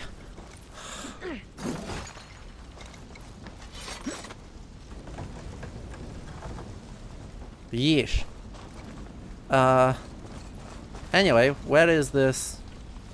Obviously. Dandelion Puff. You're no dog. This way, girl. Let's get out of here. Your mistress is this way, Dandelion. Once again, yeah, people have no idea what dogs are. Which, you know, to be fair, is probably good, given that the word dog does not exist in the English language yet. The etymology of the word dog is completely obscure, and we have no idea where it came from. But it doesn't, it's not an Old English word. It's clearly not that. It's hund. Hound is the only word for dog in the period.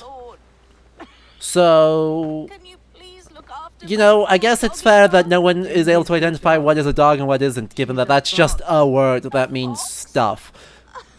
How silly I've been.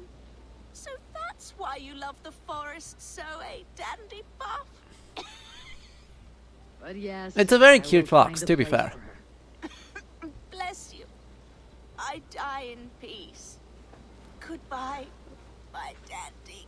Dandy do. Yeah. I don't remember what the first attestation of the word dog is. I want to say it's like 14th century? I think it's like 13th or 14th century is where it just kind of appears in English. And it just doesn't exist before that. I suppose I should actually... like, run this way for a bit in order to make you...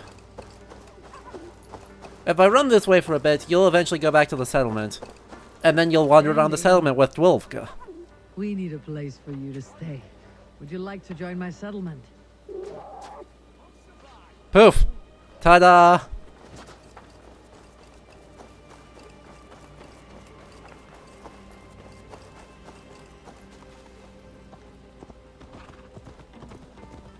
Interesting build. If you remember what language that is, you should throw it in chat here.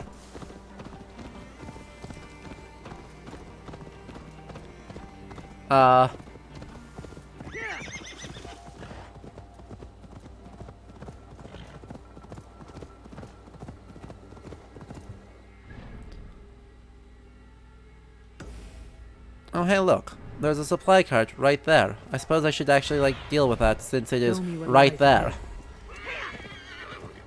Oh, yeah. You know, we're just collecting random wild animals in our settlement. It's fine. It's fine. I have no idea what you're talking about. I must be careful now.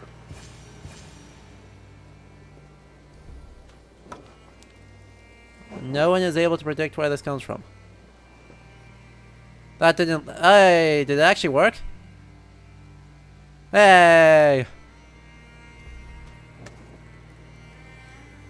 Yeet!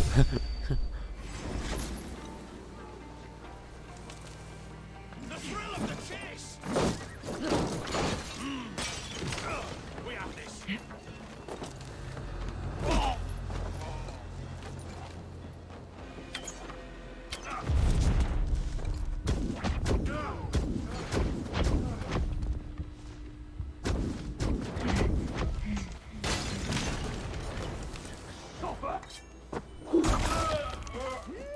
I accidentally used Fate of the Nornir here, but Fate of the Nornir is really strong, so I don't mind that too much.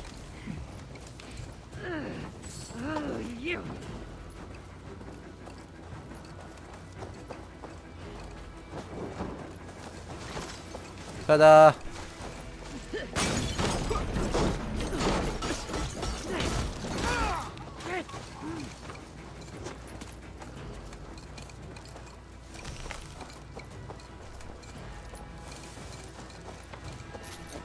Ah, what? That wasn't a counter? Come on. Nailed it.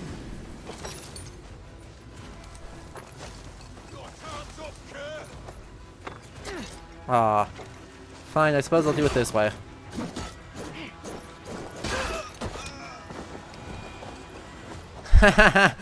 I'm glad other people get as disturbed by, the flail. Because it is truly an obscene weapon set. Hey, actually, this one looks okay. We'll run with that for a bit, actually. And then... Huh. We have another set of very much metallic ones. Oh well. Anyway, flail. Flail is getting replaced. Let's roll with the axe that lights on fire sometimes. That one's fun.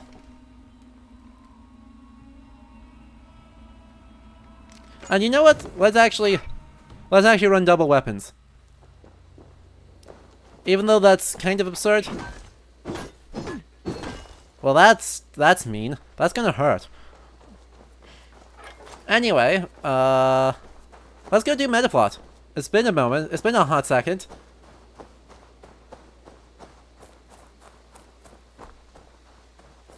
So, let's go meet Fulke. You know, before things get too far out there.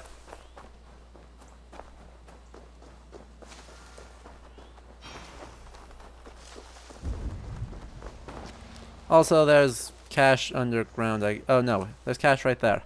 Okay. That's an easy enough thing.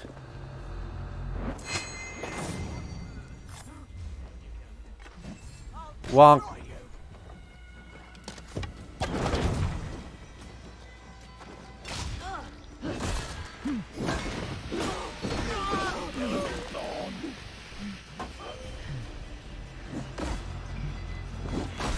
Do something useful, would ya?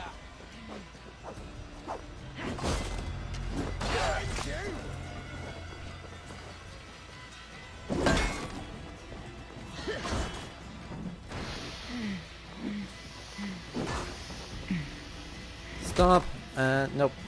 We have to stomp. Aw. Oh, he didn't die. Well, that's awkward. Problem solved. Blindside the poxy runs.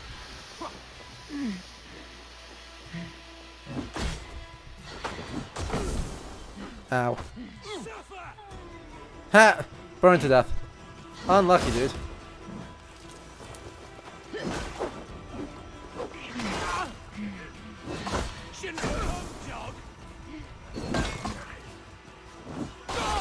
Wow, that is... So this whole thing is incredibly slow. Also, once again, bandits. They just kind of exist. Here in Old Harbor. This is the camp. Bandits are just existing. They're rolling with it. They have accepted their lot in life to be nothing more than meaningless fodder. And so we attack incredibly slowly.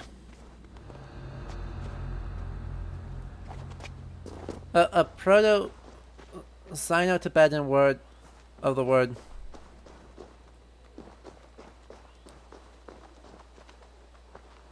Interesting. Yeah, I guess fox is another one of those weird words, isn't it? Because that's clearly not related to...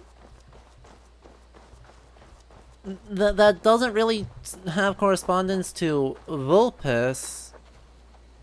Or Vulpix, you know. Right? Vulpes. Yeah, Vulpus, for the Latin word. So that's clearly not having the sound correspondences. She's not shy So... about sharing her esoterica. yeah. Question, she'll answer 10. Good. But we mustn't seem eager. She could use it against us. You guys have just been sitting here doing nothing the whole time while I've been being useful? Thanks. Ah, you time things well. Oh, are you...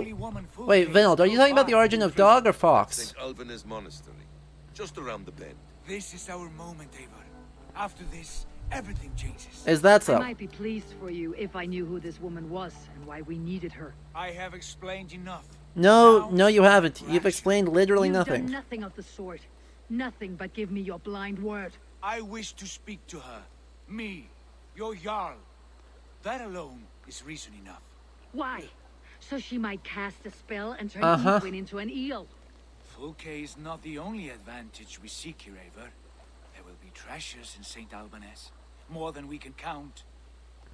You can steal all the silver and gold Ay you want, vey. but if there are no more farmers in the field to hire... By the way, this is the part where All across Mercia, heed the call Dog's to complaints fight a woman look pledged to totally innocence. absurd. Eivor, there was a time when you would follow me without question. Because we trusted Because one another. Because you knew. Eivor gets accused all the time of being this glory seeker who does stupid stuff and gets people killed because of her stupidity. As you once did, as your brother. Exhibit A, Sigurd. You know I would never betray your trust in me. I'll fight with you. But there must be limits to this chase. Oh, Dietrich is exciting, counting on Vinold. us. Of Good course etymology. yes. And soon we will deliver. Come. St. Alban's will not disappoint. It is famous for its treasures. We'll see about that. Okay, so where we are going is the brand spanking new, literally like founded not very long ago, Abbey of St. Albans.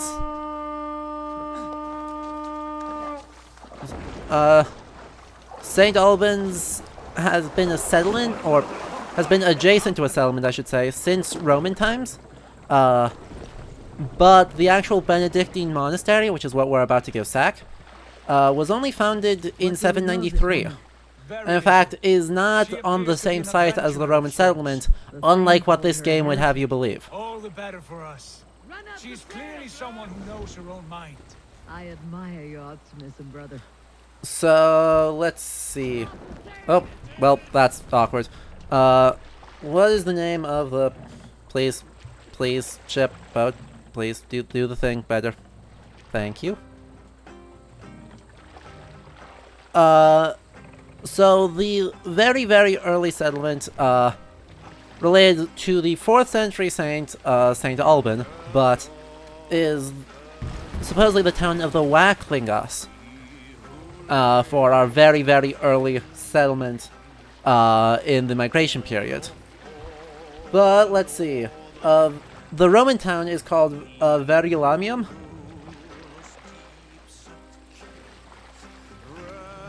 And so that's what we're attacking right now, Verulamium, and then, you know, its neighbor, St. Albans. Let's go, Viking!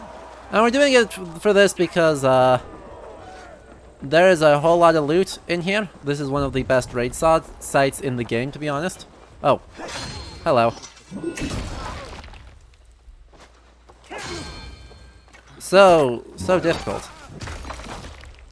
So where's like my entire squad? Well, I heard them. Loot, loot, loot, loot. More loot. There's like one guy there and 3 of them are still on the boat. Hilarious. Y'all gonna get off of the boat, or are you guys just gonna kind of vibe? Like, we're in a raid. We're doing a raid here.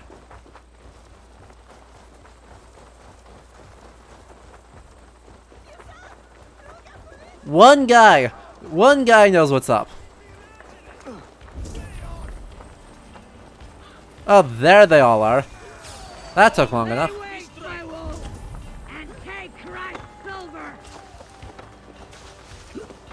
Made it. Oh. Once again, whole lot of stuff is happening. Bye.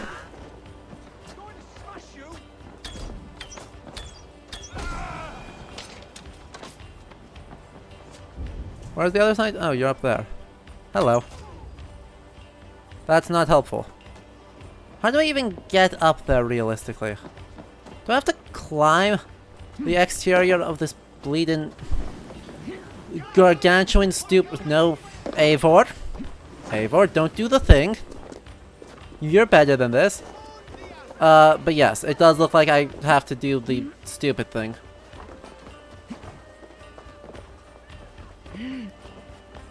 Oh good, there's a ladder. Not that Eivor's gonna use it, but there is a ladder. We have the power.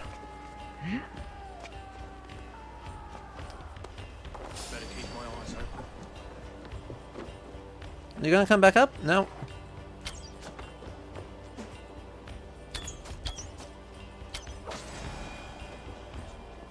Nope, he's not interested in coming up. Okay. We can roll with that. Let's go. I don't know if there's anything actually over here to get, but I guess we'll pretend. Maybe it's like Assassin's Creed 1 and there'll be secretly a flag. Maybe Eivor can pick up a flag collecting habit. Nope, nope. There's no flag collecting habits to be had here. Sad day.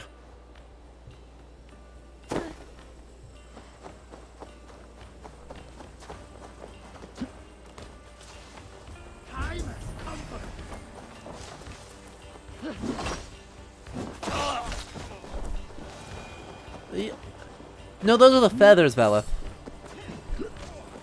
See, the flags don't run away.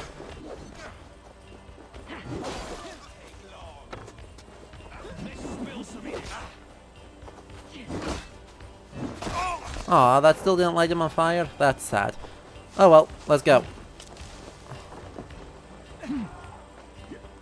Eivor, Jesus. The parkour in this is so frustrating. It is so hard to get anyone to do the thing you want.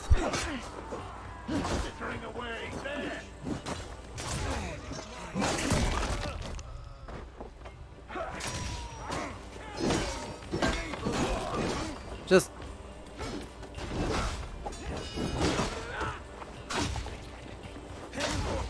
get out of here.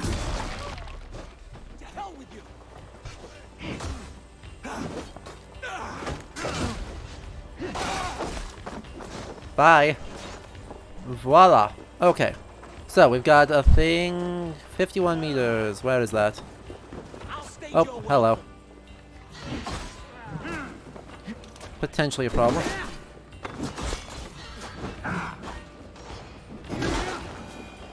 Also potentially not a problem.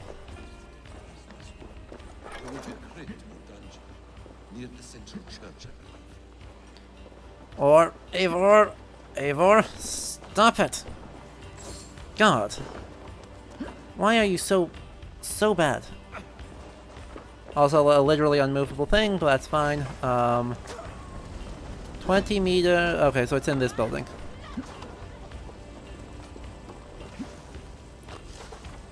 Knowing where the loot is difficult, okay?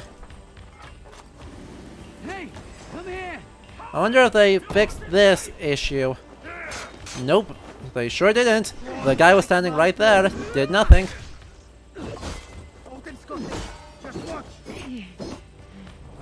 did nothing is come here. Help me out here. They don't teleport someone, they just try and have them vaguely follow you around.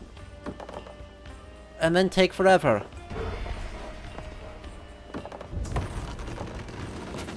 Yeah, I knew that. Why did they give me a tutorial for what Odin's Sight does at this point in the game?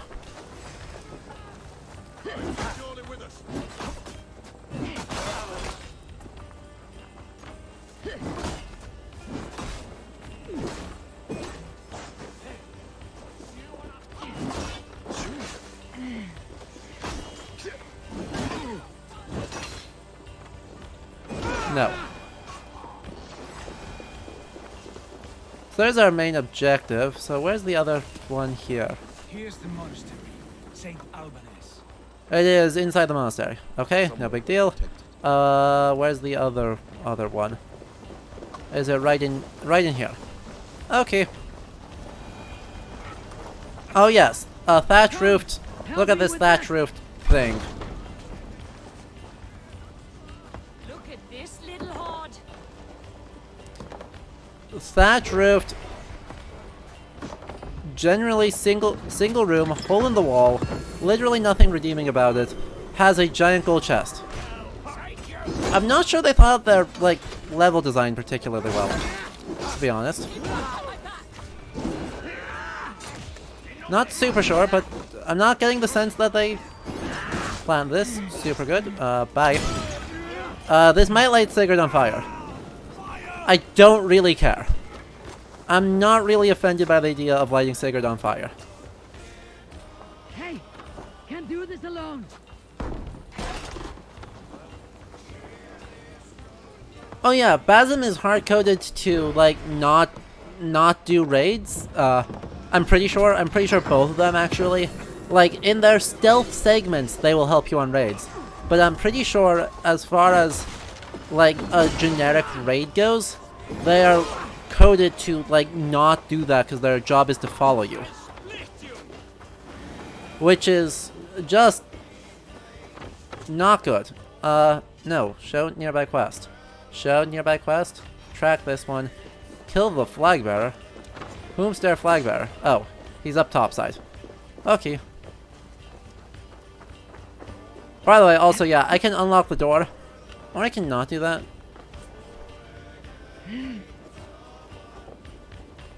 Wasn't there a key around here too? Unimportant. Oh yeah, he's right there. Yep. That's my name. I'm Mongrel. Hello. Saint Albanus Crypt Key. So yeah, once again, we've got an issue with how this game it imagines its own settlements. Because to some extent, it's like there's... Wow! That was murderous.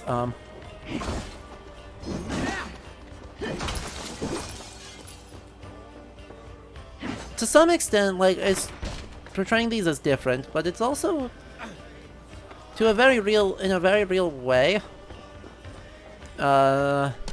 suggesting that St. Albans is on a Roman site, right? That these two are the same thing. The spoils of war. Yes, I would like to do that, please.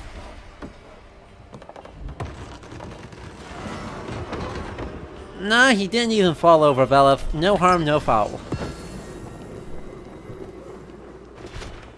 Okay, so there's the crypt entrance. Brothers, I caution you to resist engaging in ecclesiastical debate with a prisoner called Fulke.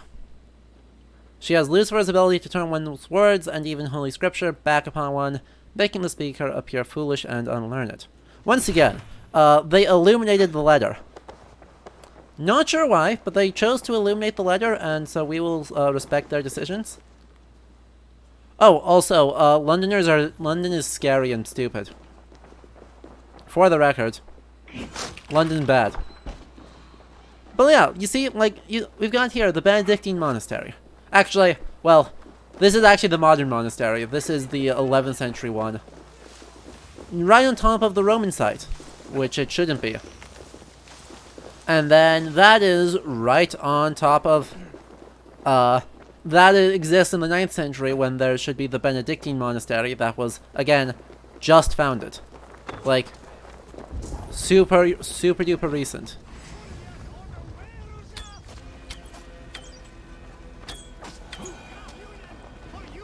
So, yeah. St. Albans, folks. What a time.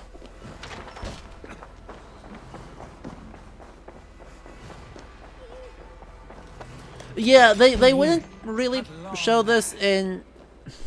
Right, because rhetoric is something that was taught since Cicero, at least. I mean, really earlier, but in the Middle Ages, our main, like, teachers for this are, like, Cicero, Martianus Capella.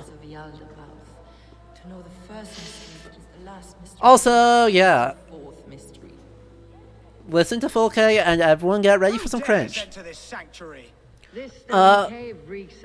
In the meantime, though, I don't love the way that they're kind of just stacking the settlement. I know they need to do it for the sake of kind of geography, because they can't actually show the monastery up the hill, the monastery down the hill, and then the Roman settlement a little bit downstream. But at the same time, what they end up successfully doing is basically saying, oh look, Rome, again, as they do all the time. Like, they are super duper hyper highlighting the Roman settlements at the cost of the English ones. The Lord bids me to welcome all strangers. Here, friend, take the key. Oh yeah, by the way, good lip flaps. Good lip flaps.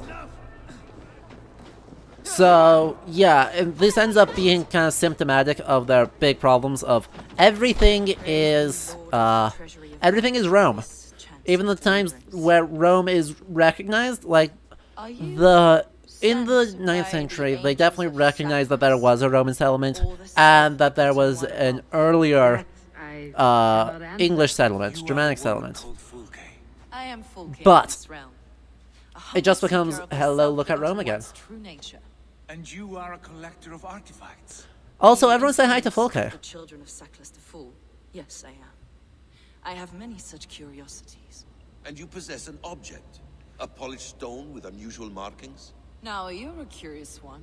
A cowl and robes hiding tawny skin. And that devilish blade. Why do we linger here? Soldiers will be coming. There are stables beyond the monastery where we can speak in peace. She just kind of knows that somehow, by the way. Also, check out her weapon.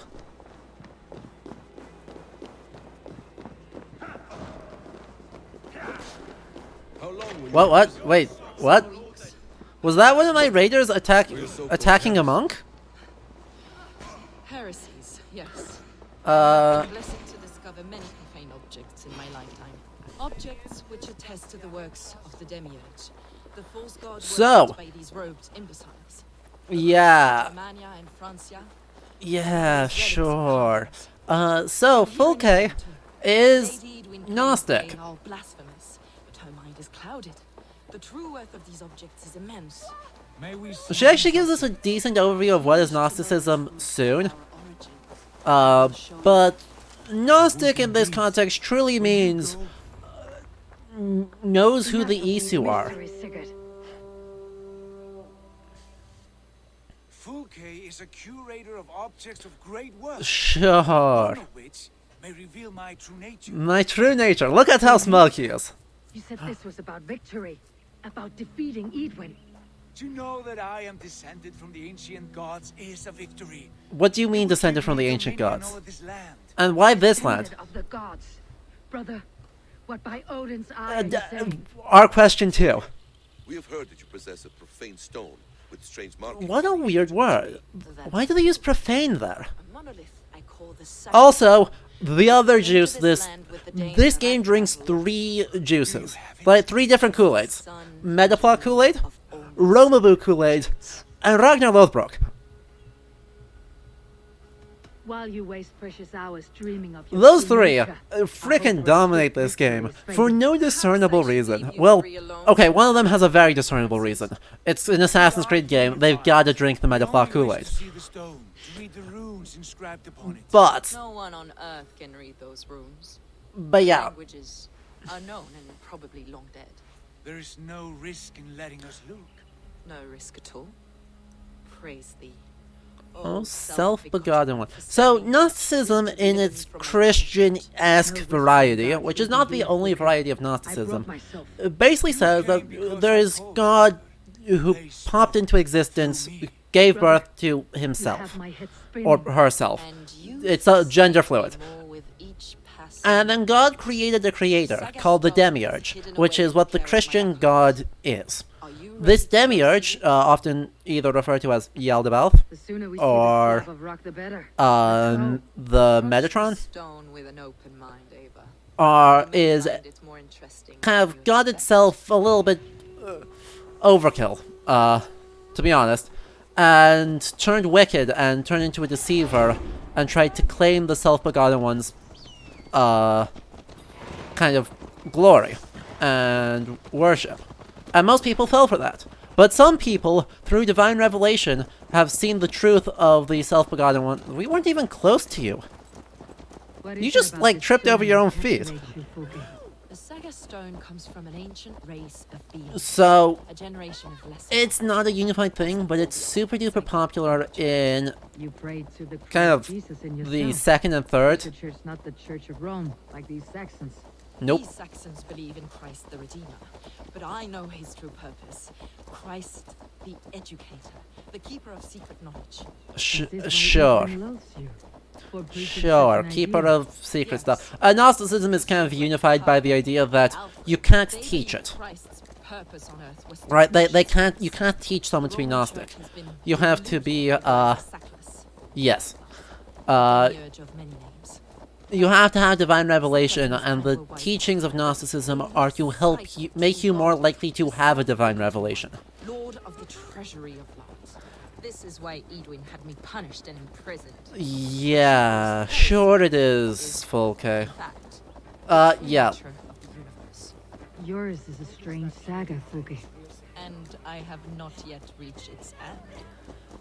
So, a whole lot of stuff happening there.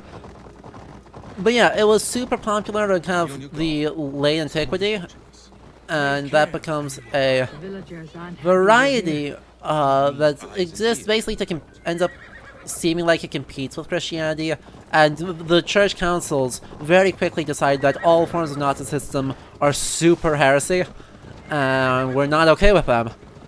Understandably so. And so it kind of resurges a few times through the Middle Ages. The Cathars, or the Albigensians, have some kind of Gnostic features, though they aren't really the same England's thing. Roman past.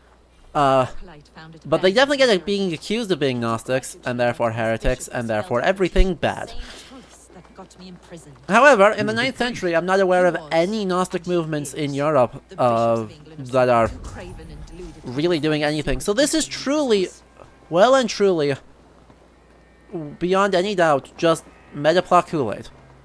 She's Gnostic as an excuse to know what the Isu are, what the heck is going on with them. Are you here? Ransacked And also, like, she believes in Christ the Educator, but she also, This was Edwin's doing. uh, No doubt. she also knows the Isu are real and wants to restore This moves.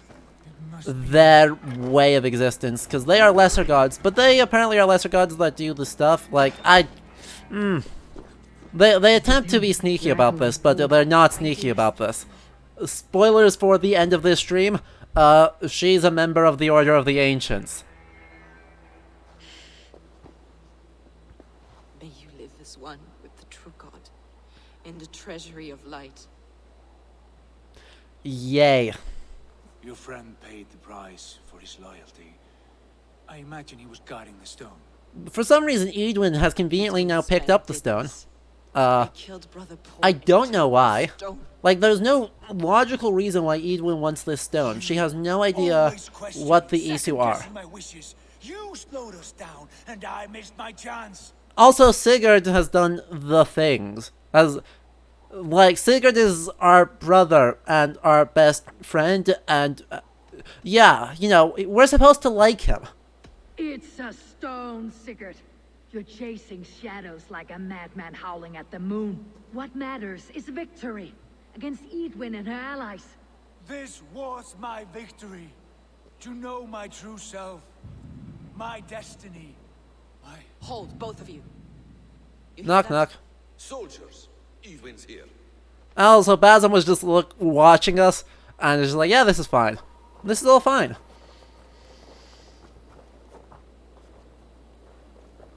How dare you Danes befoul my lands? Why are you here? First we talk. First we talk? Lady Edwin.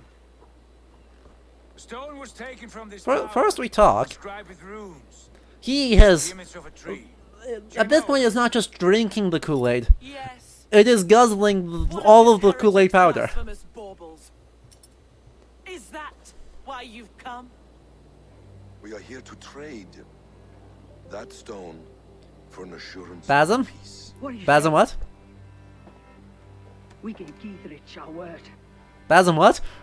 Basim? What are you saying? Sigurd? We will leave your lands and not Sigurd? return. What are you saying? For this, you must bring me Giedrich's head. The stone is within our grasp. Basim? We made a promise, brother. Brother. We have a deal then. Hey look, he had a moment of doubt. We accept. Done. We do not. Haven! No! Cut them down. Leave none alive. Gee. I wonder if anything... Edwin, please. We had our chance. We will speak of this, Haven. Yeah, you can speak of whatever the hell you like.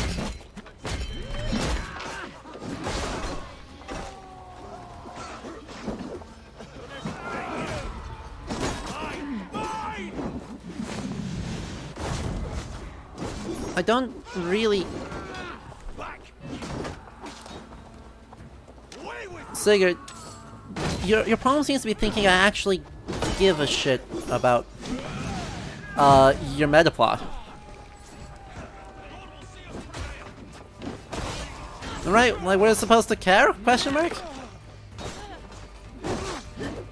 Oh yeah, Vinil, that is the national symbol of Wessex in this game.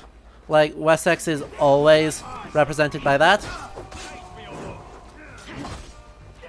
And if that seems to you, gee, that's because it is. Oh wait, shit, there's an herbalist.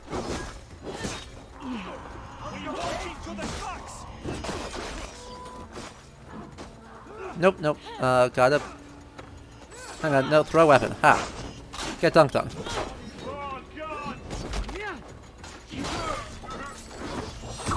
Why did we do a finisher on that guy? There was no reason to do a finisher on that guy. Instead, we've got to deal with this guy. Or these guys. I mean, I suppose I could have just bolt reversaled them, but... meh.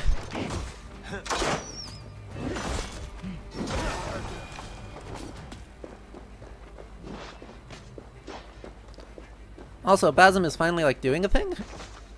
Is Basim finally doing something? Nope, nope, he's getting knocked to the ground. Ow. Oh, he smoke bombed. Graceful. Ow. Hey, he killed someone! Be proud of them. Wow. Well, that was fancy. You muck-minded fool! That was our chance to recover the stone without letting of blood. Is that now your stance? In spite of promises made? I am your Jarl, and I have sight and wisdom well beyond Nope, what nope. you know. Who needs to take a deep breath? Remember your place, Eivor, or nothing good. Oh, yeah, because... Fine. That's one view, Basim. I believe there will be other chances. We can keep our oaths. We'll and take a find this deep thing breath to together. not screw ourselves out of the ending. Edwin will flee to her castle. You want your stone? It will be there. Gidrich's pathetic army will never breach the walls. We could have first taken the You would have had to have killed Gidrich That first. was always our plan, Eivor. I had no intention of betraying Gidrich. Ha! It was your Like, plan all along. Yet you saw fit to keep me guessing through your fits of madness. You are not always to be trusted. Your passion. oh for yeah. I know. Sure. My father knew. Who is being passionate here? Your father knew it. Sit here and bemoan your fate, brother. So, I have a promise to keep, and I mean to. You think too much of yourself, Eivor. You do not have the wisdom of Odin. about that, Sigurd. About that. This quarrel with your brother is something So, Has it always been so? the levels in which Sigurd has just become an awful human being is truly impressive. Skin. Uh, I have always known his because, mind you know, he and just mine. intentionally prodded Time makes Eivor's the greatest years. trauma You fought well today, Fulke. and tried to Fight goad back now. her To into wrest punching control him. of the Shire from Edwin? I will. For Gidrich no asked me to discernible cripple reason the besides the lines fact of that he drank too deep You of the know where she Kool-Aid. gets her rations and supplies. East of Oxenforda, south of the Lichvila. And yeah, so he, but Eager merchants sell to soldiers. Eivor is the one who is a There. glory I'll hound. come soon. Eivor's whole character arc is learning to let go of being a glory hound. Sigurd, brother, But you are lost. definitely not Sigurd. No, of course not. Jesus Christ, the accusations this game Edwin's constantly defenses have been levels weakened. at Eivor, I could do more before joining Fulke. especially later in this game, is infuriating to me. 'Cause, yeah. Wait, really? I thought it was the other way around, Peter. I thought it was, I thought it was punching Sigurd affected the ending, and punching Basim just doesn't matter because screw Basim.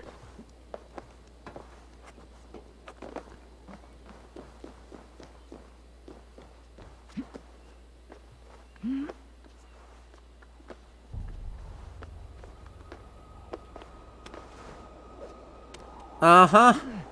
There's a handful of choices with literally no warning that will affect what ending you get to this game. That was one of them.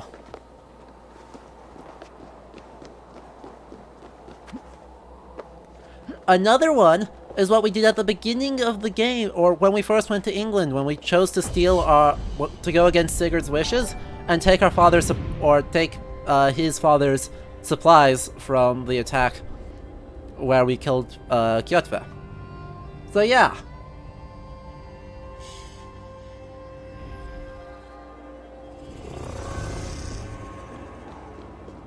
Hello. Welcome and thank you so much for the follow, man.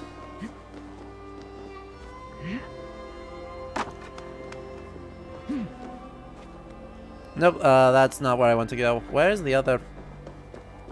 So there's a Roman artifact straight down.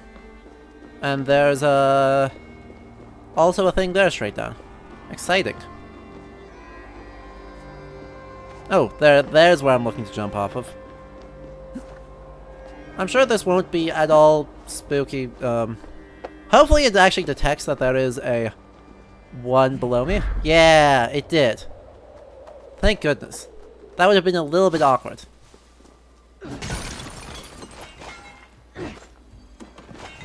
So, we've got two more things kind of left to do. We have to finish disrupting, all of the supply lines, and then we have to help Fulke burn people to a fiery crisp. Best not to draw attention here. And Lunasec, thank you also for the follow. I appreciate it a ton.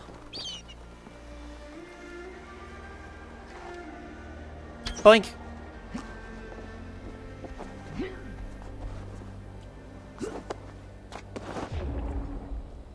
Haha! Got him in one.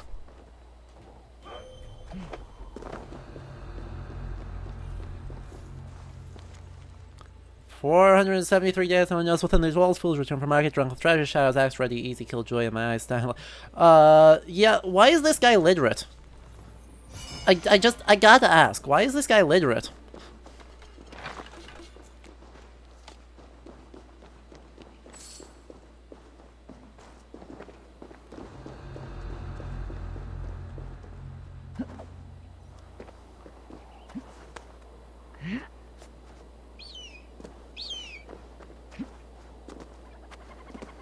Okay, don't give a shit about the Roman artifact. Don't have anything. I mean, it is just right here, but it takes effort to go clean or out.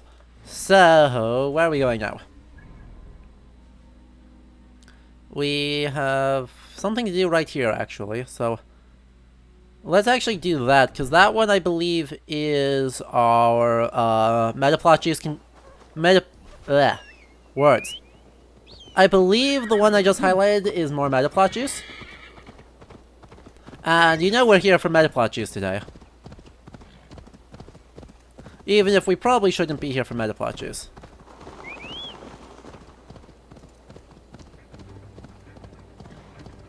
Because, well, as we should be approaching it, there is a freaking ginormous, no, we can actually just cut straight.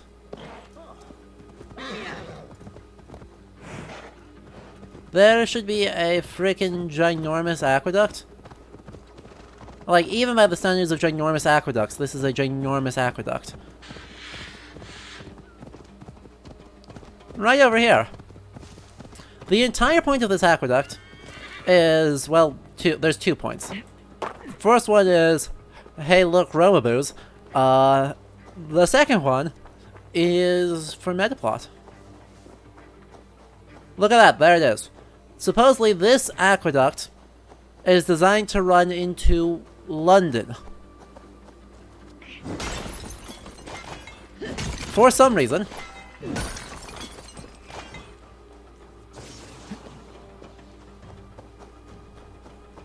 Where is it? 23 meters that way. There it is. So yeah, this aqueduct runs all the way over there, down, down, down into London. That city that very famously is on a river.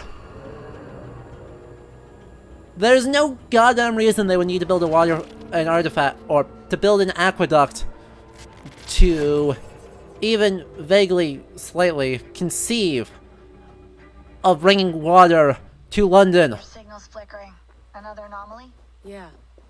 Are you losing touch with me when I find these? Yeah, unfortunately. For a few minutes at a time. Damn. Try to stay with me if you can. I need you to hear these.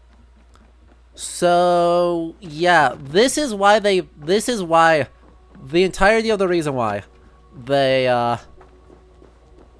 have the aqueduct is so that they can put an animus anomaly on it.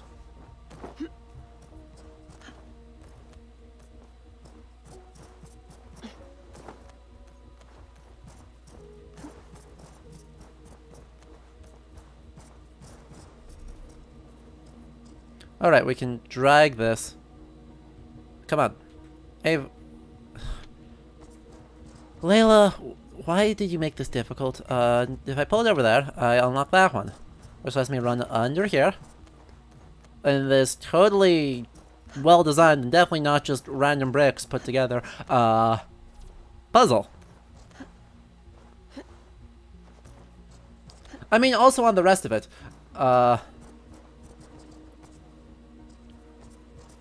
Okay, so this one is a reflector that sends it that way. This one is a reflector that sends it that way. Where are we aiming for? We're aiming for right there. So, part 1.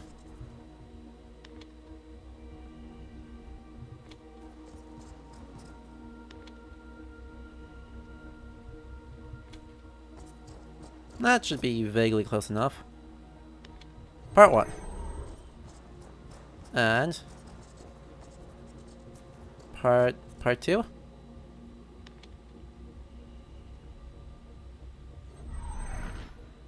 Well, that was a good attempt. That doesn't hit, so I've actually got to move this one all the way over here and then make them line up. Good, that hits that.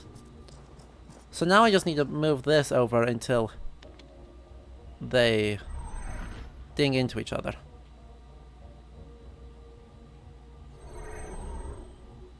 That is apparently the farthest over I can go. So, I guess we'll have to hope that this doesn't... That works! Ta-da! We have... oh no, I desynced. That's embarrassing. So now we go back over here, and we reset the first one. And then we're able to actually climb. Yay! Random puzzle solving that is... I mean... I don't hate these. Like, I don't actually hate the Animus Anomalies as puzzles. But man, do they sometimes take a little bit too long to do the incredibly basic thing.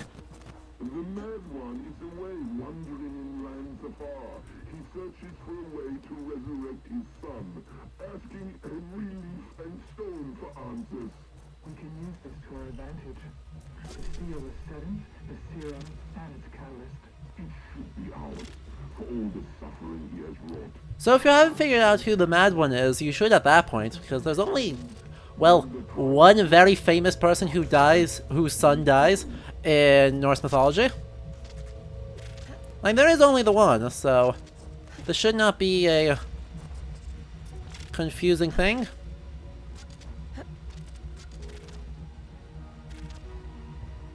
And jump. Hey, cleaned it. I can see her here, blipping and bleeping on your monitor. Layla, hey, Vex is fiddling with the back end, trying to get a fix on you. The dead son is obviously Baldur. To decrypt your data packets. I just click a button when you've grabbed the data bits. I got the data. Here it comes. So now we get another glimpse of the thing, which is just a thing. We have no context for what the thing is yet, but it will become important eventually, probably, maybe. Maybe not.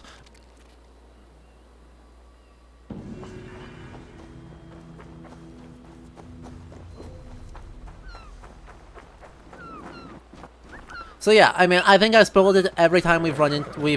The name of the Mad One has come up, but yeah, it's the dead son is Baldur. So, where are the other locations for this? Does it not say? I only need to do one more thing. Maybe I did them all. Maybe I just need to go over here again. And of course there's no good roads. Oh, there's this one here. So, Derelict Shrine of Camulus. Fancy. I wonder what's over here. I don't remember what this world event is. So, let's find the main road down below us. Let's find a way down to it, I guess. And then away we go.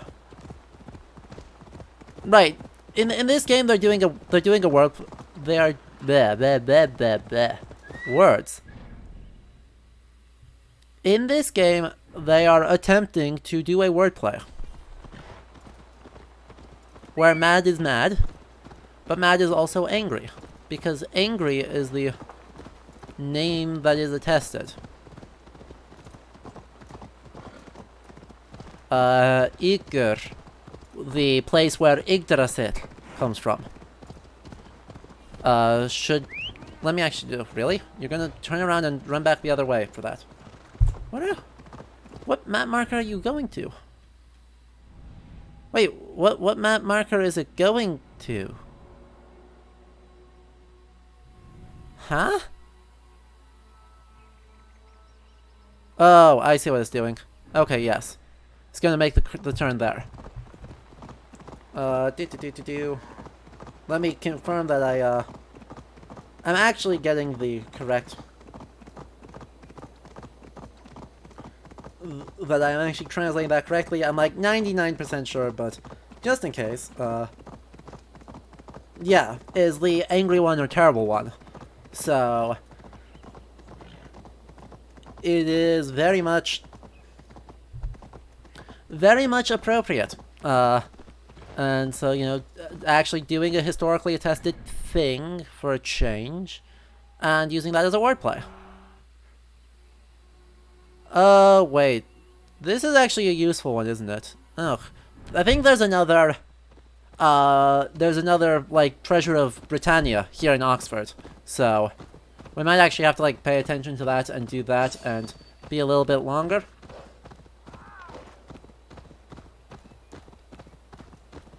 Yeah, we'll get to that next week, Velop. There is so much we're going to do next week. Because next week is going to be Asgard. Because that's a place in this game. What exists? Oh. Stretch your wings, Sunan. Oh. Oh. Well, hang on a minute. What is the point of saying, oh yeah, break the supply carts in the castle? In the castle that we are going to. I don't know why I'm running this way, why I turned. I had no reason to turn. Let's try that again. We're just gonna let it run, and we should run right past the derelict shrine of Camulus.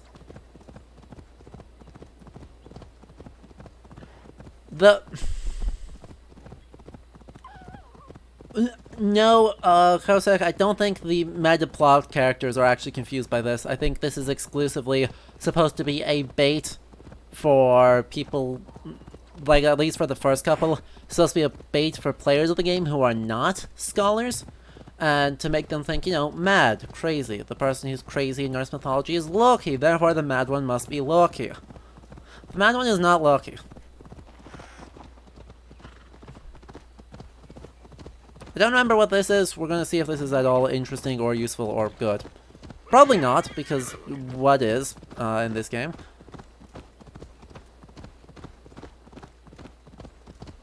But, world event? Oh, this is a sad one. No thanks, no thanks, bye. Nope. Nope, this, it takes a long time and is sad. We're not here for that today. Let's see, where's the other place we're going? So, there's something here, I know. But I guess we can do this first, and then take on it before we finish up our plot. We're actually almost done with our plot for the day, with a whole hour left. It'll probably take us more than an hour to do it, but even so, we've only got like, what, 1, 2 and a half, I guess, yeah, 2.5 quests left to do, 2 and a bit. And then stuff will happen. There we go. There's a supply cart that we can actually destroy. Also, you know, full K is right here, so we can actually burn the supply cart, finish up the thing, and then also be able to. Dear man, would you live under Edwin's boot? For that is where you will be with these supplies rich her castle. I'd give him over to any man for enough silver. I've a livelihood to keep. I had silver before I was caged, and I will again. You need only give me time. Fulka, your word is worth nothing.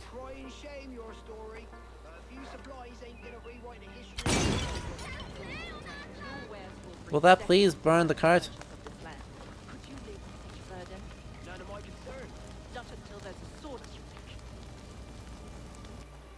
I may have screwed my own ambush, actually. That's exciting. That didn't kill the cart. Fine, I will do the other quest. God dang it.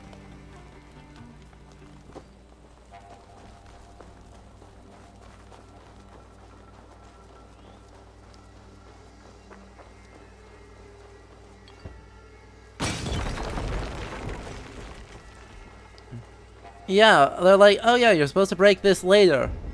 And doing the other thing. Or something, I guess. Also, I'm just not... Or is this actually an entrance to the thing? No, there's just a Roman artifact up there. Oh no, a treasure hoard map. Once again though, a Roman statue, just kind of vibing. It just be.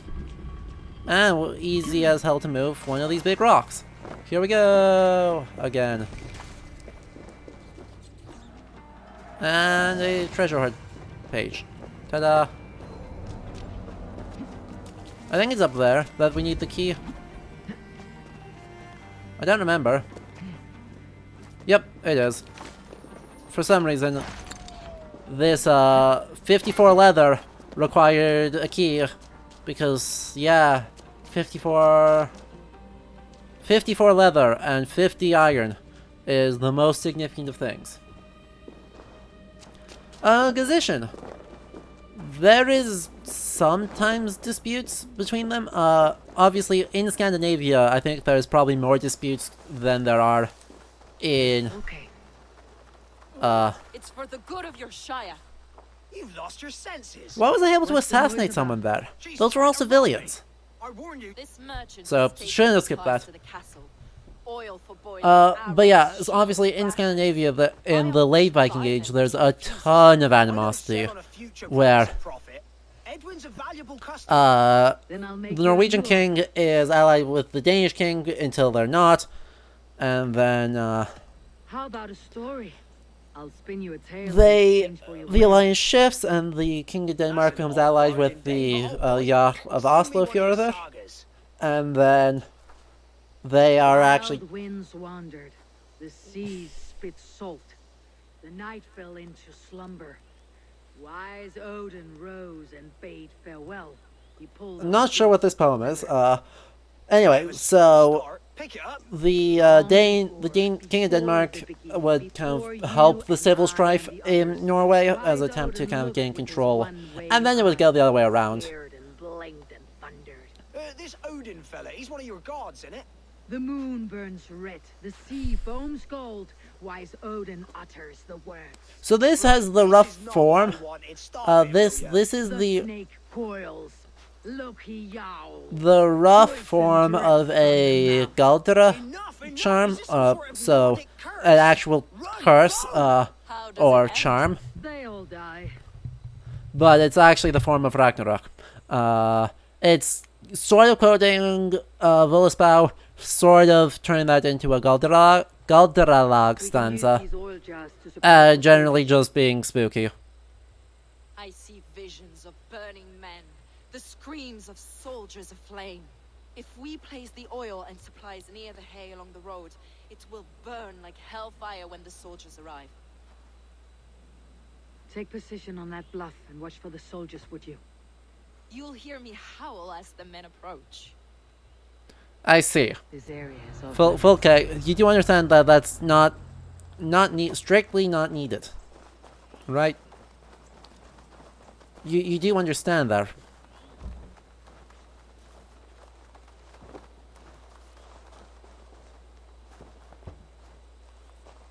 So we're actually kind of sort of vaguely on a time limit here. This should actually blow up the last cart too. Though, we'll see if I can get that to do itself anyway with this one. Please? Maybe?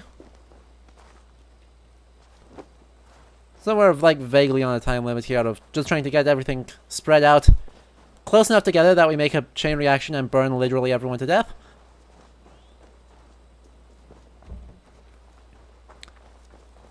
Because we're good people. We are the heroes of this story, and heroes use fire to commit lots of stuff. Definitely. Yeah. What was that? My howl. Edwin's men approach. That's still not burned the damn thing. Ugh. Incredible. Prepare yourself. The soldiers are close. That overhanging branch is a good vantage for a first strike. Yep, that was my thought too. Thank you. There they are. The Gnostic said it was okay. Huzzah.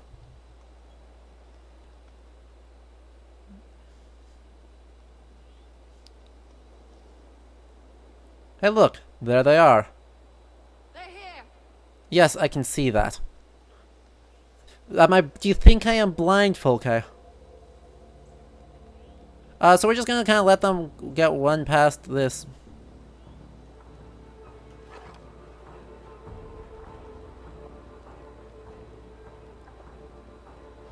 Wait for it. No! Where's this oil merchant? Said he'd be here. Damn it, I locked on.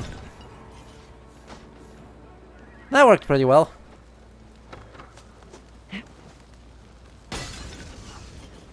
That worked reasonably well.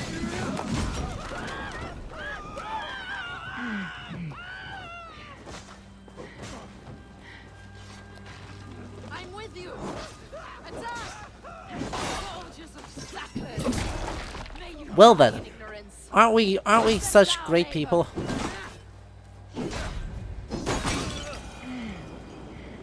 Did I still not manage to blow? Why does that supply cart still not die? What is your problem? Oh sure, now it'll go up in smoke.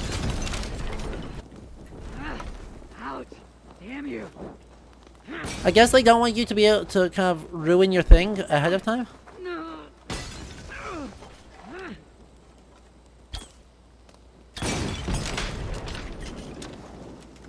I guess? There still is one to do? What do you mean there still is one to do? I have weakened Edwin's Oh, okay, defenses good, enough. no. Ambushing her soldiers should be my final strike before the battle begins. Do. Finish that quest. Where is... Where? You're up there, aren't you? Fine. Apparently, yes, silos are consistently more explosive than carts full of oil. Not that oil is particularly explosive. Not in this way. But, you know. Will be waiting for aid that never comes. Something wrong? No, quite the opposite. Once again, Some oh, there we go, times fixed your it. brother claimed kinship with the gods. Is it true? Is he The descended from Archon's children. The Isu? Not to be blunt. Yes, okay, meta only plot half juice. of what you say ever makes any sense to me. Forgive me. I often presume too much of my audience. Men who fear damnation when ignorance is the greatest of all Yeah, Folke, maybe ease off the everything. What a perfect sentence. I'll ask more simply. Could your brother be descended of the gods? Or could he be a god himself?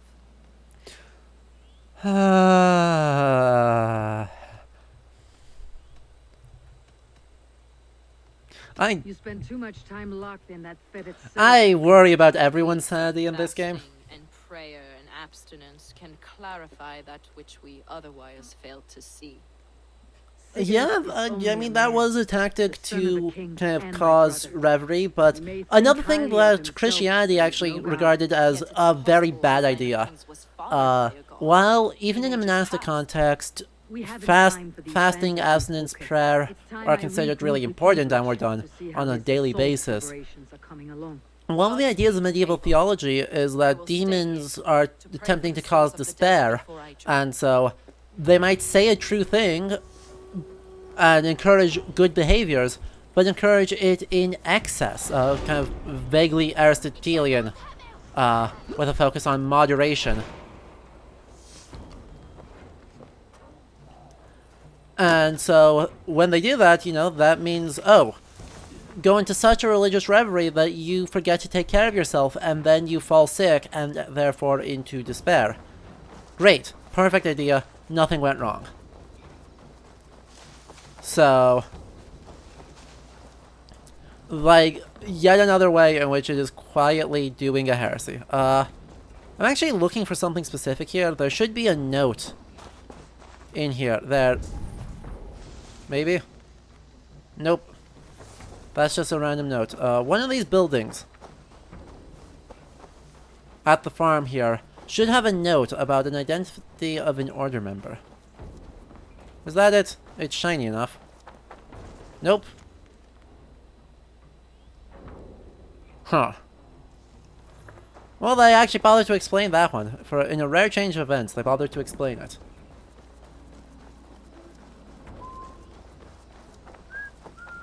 It's in the cave? Okay. Then let us go back into the cave and locate that. Because we do like order notes. We do like...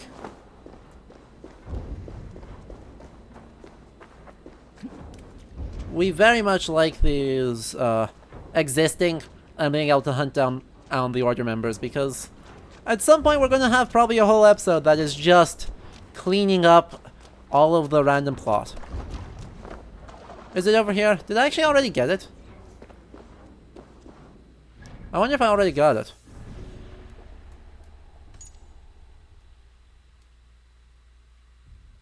Huh. Huh. No? No. Not sure.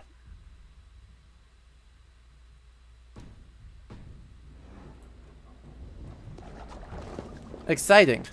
I didn't think I had picked it up. I thought I'd only picked up a key. So, whoops. Apologies for that. Let's see if we can just kind of yeet out of here.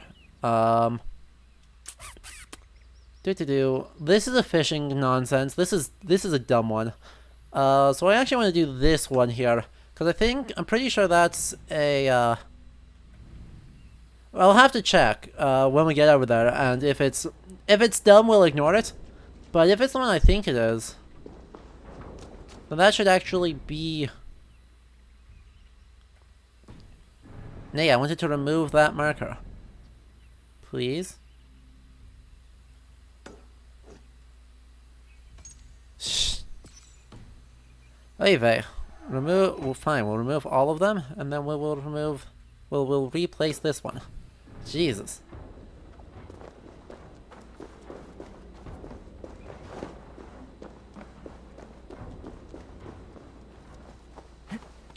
Didn't I already kill all the ones I needed outside of the story arc? Yeah, I already killed everyone I needed. Like, the London story arc will get me everyone I need to go to Vinland. So that's going to be in 3 weeks? Because it'll be, next week is Asgard, the week after that is London, and then the one after that is Vinland. And yes, Vinland is in this game. If you didn't know, now you do, and we are all the poorer for it.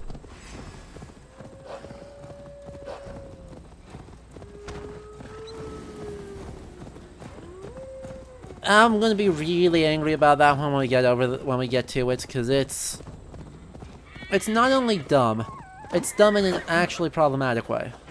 Oh, this is this one. That's this one. I don't care about this one. Right, I thought this was going to be a, I remember there somewhere, oh, you know what? I was thinking of Essex, not, Oxenefordscire. There's, like, one way up over, like, here that I was thinking of. So, yeah, we're just gonna finish off the thing here, because I don't think there's actually one that's kind of interesting along this road, so if we have time at the end, we'll clean up some stuff up here. Also, why am I constantly entering and exiting this when I know I've got skill points to equip?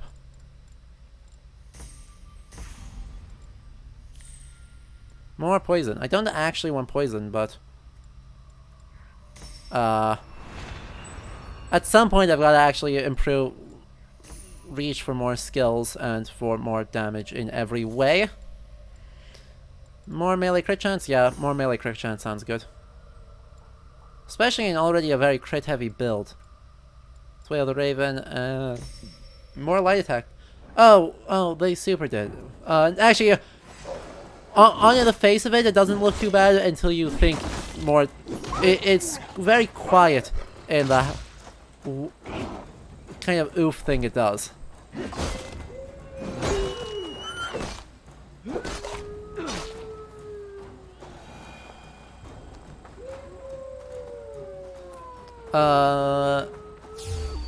Monsieur. There we go. Finally spawned in correctly.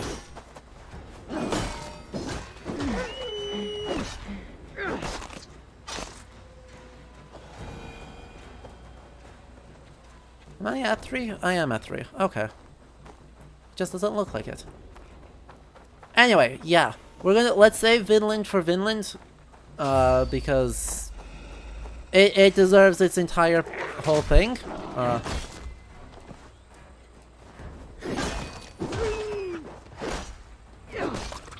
But you know we're going to be talking about it, because there's going to be a whole lot. Anyway, instead, let us engage in a glorious metaplot. I don't know if we can call it glorious, but it's definitely metaplot.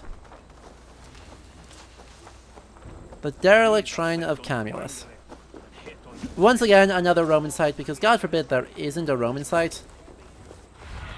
Right, just... Why would there ever not be a Roman site when you can squeeze in a Roman site for no discernible reason instead? It's actually a pretty cool site with lots of snakes. And there are 2 keys. God dang it. I'm gonna have to like put an effort here if I want to get the 1 wealth. I don't want to get the 1 wealth, but so let's actually... I don't actually give a crap about the wealth, so let's just instead light up the area and look around. Oh. Truly, the...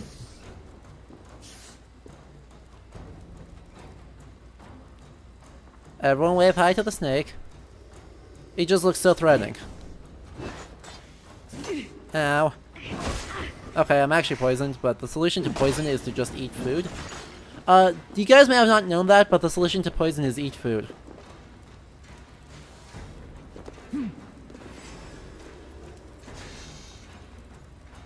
Oh wait, that's actually a snake right there. Easy. Okay. So, for some reason the Roman mosaic is on the ceiling. I'm not strictly speaking sure why. But it is, and so we're gonna roll with it. It's very nice. I like the rolling wave pattern. Even though I can't exactly identify who these guys are. Yeah, I'm not sure who these are. I'm not sure at all who these guys are. But this looks vaguely like some kind of like Thyrsus. So, but it's stuck up on the ceiling there. Yeah, I can't decide if that's the Caduceus or...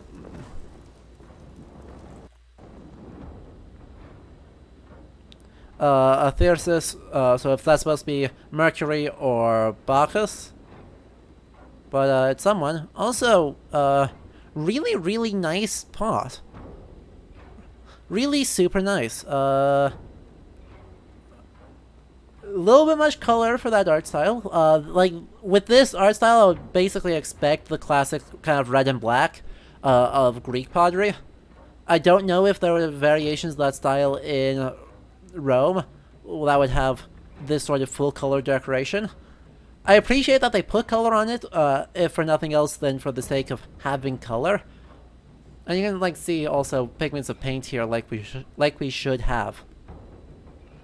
But at the same time, it's not, I think, insignificant that the place that gets that is the Roman site. Right? That the place with the pristine pot that is super well decorated and incredibly fancy is Roman. Meanwhile, you go out here to all the English buildings and they don't have nearly enough paint on them, kind of just in general. And yeah, like that, Look, lads, there's Eivor. We're with you, Eivor. Hello, everyone. Idrich. Eivor. Oh look, we can probably take a better look at it here, because they appear to have copy-pasted the mosaic on the floor and then on the ceiling, because that's totally how mosaics work. But we're be fools to force it That's now. definitely how it is. Don't worry about it. On account of Edwin's got too many traps and defences. Her Springalds cut us to bloody stumps before they poured boiling oil upon us like a summer tempest. Hey, look at this very stereotypical. Slip in alone and see what I can do about these defenses. Incredibly, Joints and ankles, you're a tough one. incredibly. Eivor, Giedrich, and victory!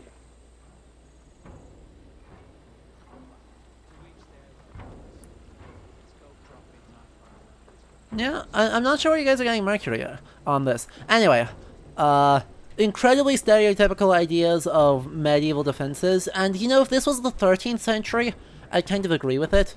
Oil was used, though it's not the only thing used, nor is it particularly common. And Spriggles are attested from the 11th century in the Byzantine Empire and the 12th and 13th centuries in England, or in the rest of Europe. But in the 9th century, you're not really looking at some kind of like mechanized small ballista. That's what it is. A Spriggle is a mechanized, it's a super crossbow. It's not as big as a ballista, which is designed to be attacking rather than defending. But it is still kind of like that. No, they did not do it. They literally have the same thing, copy-pasted. One exact same image directly underneath it on the other one. And, like, you know, it's, like, vaguely Hermes, but it also, like, I can't really identify it, because they very nicely have blocked out the face. And any other iconography that would suggest Hermes. Like, I'm not seeing, like, winged sandals, or something of the sort there, so... Apart from, like, this staff vaguely with the two circles on the bottom, looking vaguely like a caduceus, I'm not really getting a sense that this has to be Mercury. I suppose the other question is okay, another option is, since this says this is a shrine to Camulus, suggest maybe that this is Camulus, but yeah, where is our attestations for that? Nah, that doesn't say a lot of anything. Mostly he's a... So supposedly he's a Brittonic deity. So kind of exists vague... Ooh, spooky word Celt, but one of those Brittonic deities, pre-Roman, that then gets identified with Mars. And so, being identified with Mars...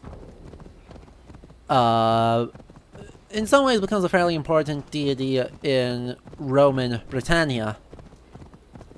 Who mostly exists, we mostly know about him due to onomastics or place name studies these days, but is an actual deity that was worshipped pre-migration. And so the idea of there being a shrine to him is fine. It's fine. We'll just leave it as fine. Oh god, it definitely could be the staff of Hermes Trismegistus. Oh, I hate that you brought that up, Black Vial. You are right, but I don't enjoy it. Oh yeah, this is absolutely a thing that we are doing. We are going to take on... We're gonna go here, and we're gonna...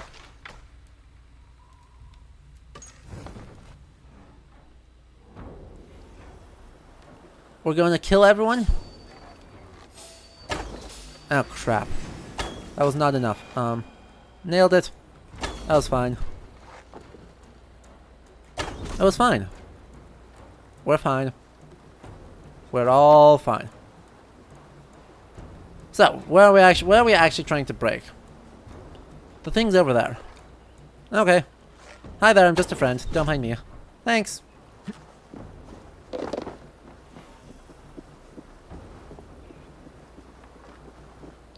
And so yeah, we're kind of sort of gonna murder like the entire... If we can do this without waking people up, we are absolutely going to try and murder this entire camp Well, that didn't work.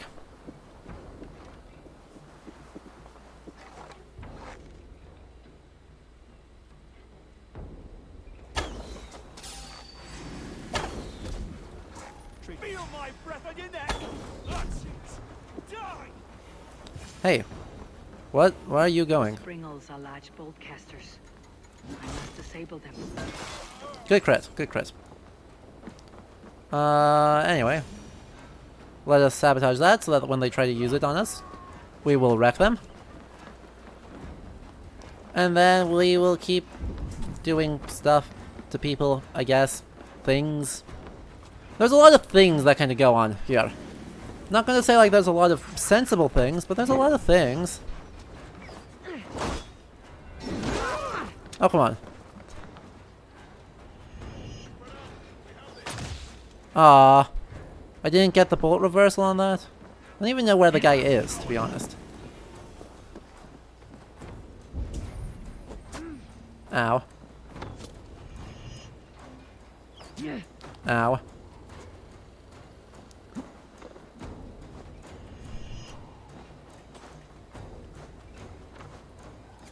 Follow my lead. Well then, isn't this just thrilling? Nailed it.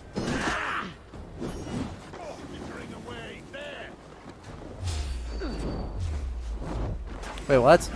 Why was I out of... What do you mean I was out of combat for a moment? How did I get out of combat for a moment?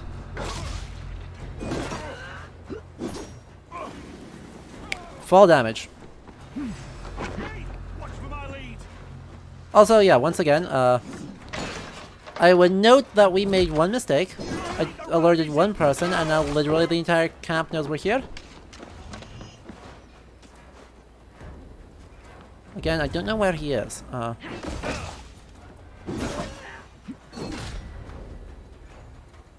Hello? Flip. There he is. That took a lot of searching to locate. Okay. Well then. All that thrilling stuff. What are we even, like, trying to do? I mean, I know there's the oil cauldron. Or no, that's the supply cart for a different freaking thing. This is a different... That's a different quest. I finished that quest. What are you doing, game?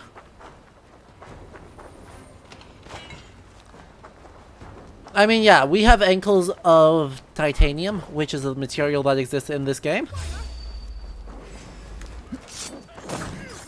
That means we don't need to worry about it.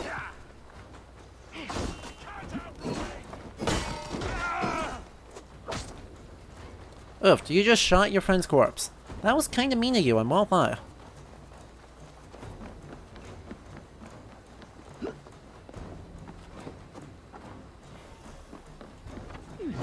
No. Also, yeah, the consequence of this, if it's not obvious, is that we take out literally the entire camp, and then there are no defenders here except for the infinitely spawning archers.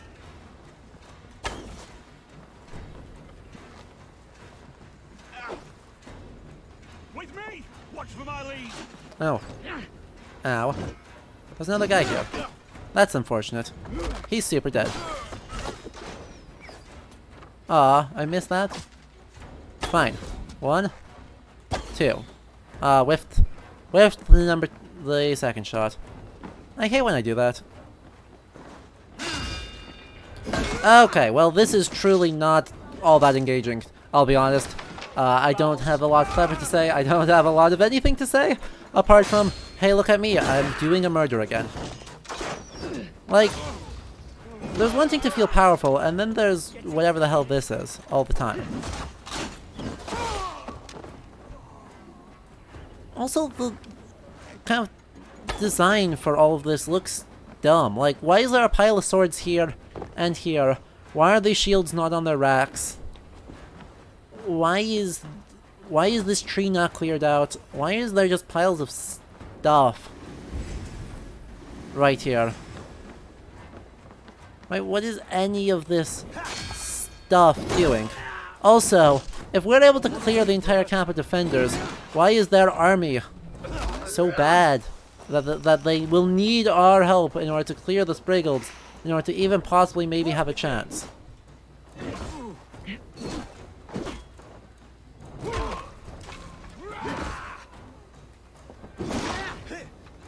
Also, the gate isn't closed right now. What is the point of any of this when the gate isn't freaking closed? We could just have walked in. We could just kill her now, and then tell everyone later.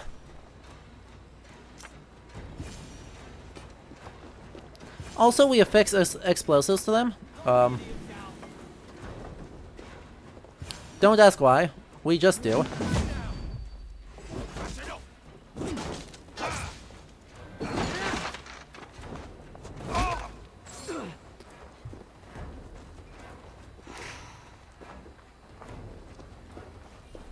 I mean, I'm always down to talk shit about Wagner. He is the worst.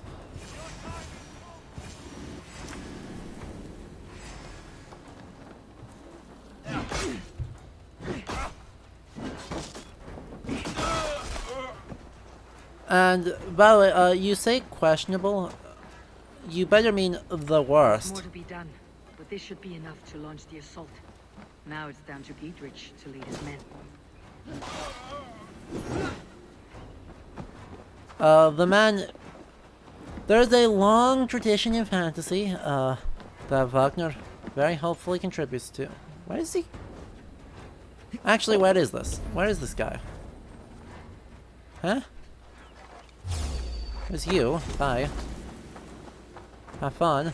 There's oil up there that I need to deal with. Oh. There's a guy right there. Hello, guy. Ow. Apparently he's standing in the back.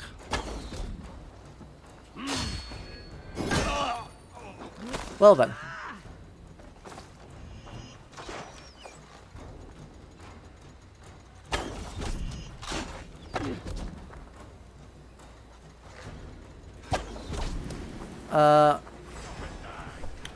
Well. Thrilling. Ow. Come on, run correctly, Eivor. Jesus. So yeah.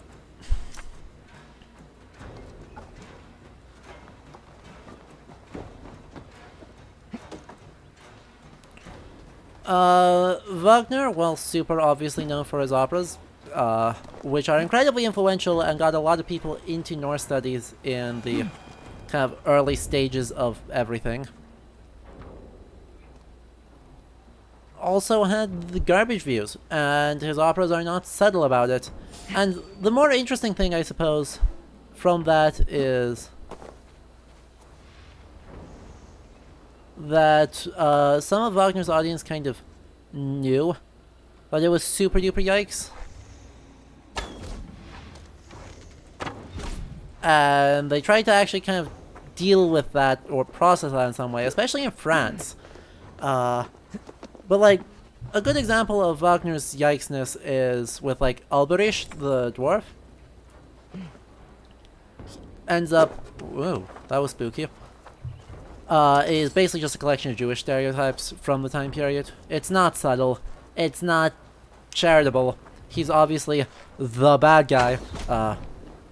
So yeah. Not good. Turns out, not good, and wound up absolutely making its way into Wagner's work. And some of his, particularly French audience, was like, wow, this is kinda yikes. And then just were like, well, but his music is really, really good, and his music is really, really good. Like, there's no debate for me there. His music is really, really good. But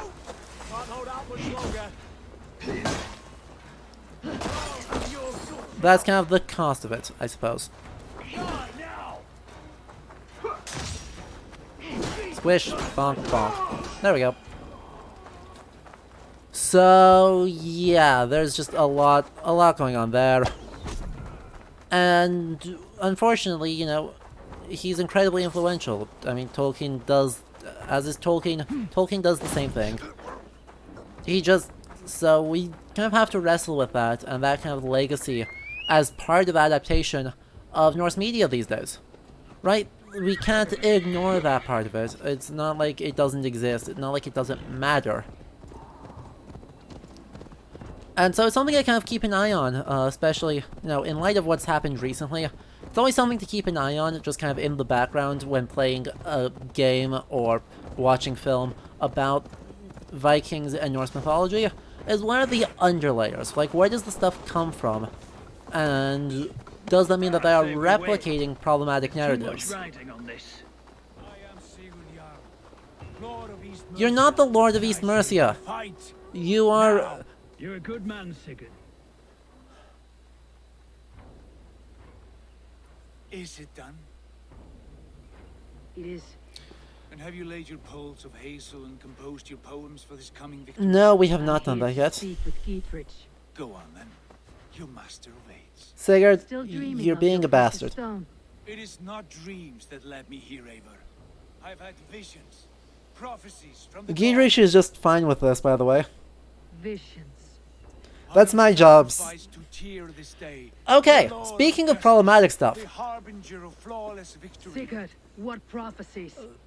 He calls Tyr the Lord of Justice. The sign's importance, read well. This idea comes to us from a certain scholar known as Jan de Vries, a Dutch scholar of religion who is incredibly important for the formation of modern Norse religious studies. He basically argues, to simplify just a little bit, is that due to the feuding structure of Norse culture, there is not a meaningful difference between justice and military conflict.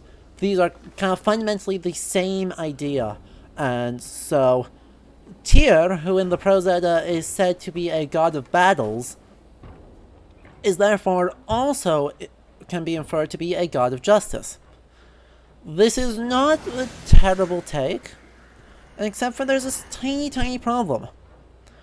Jan de Vries was a registered member of the Dutch Nazi Party.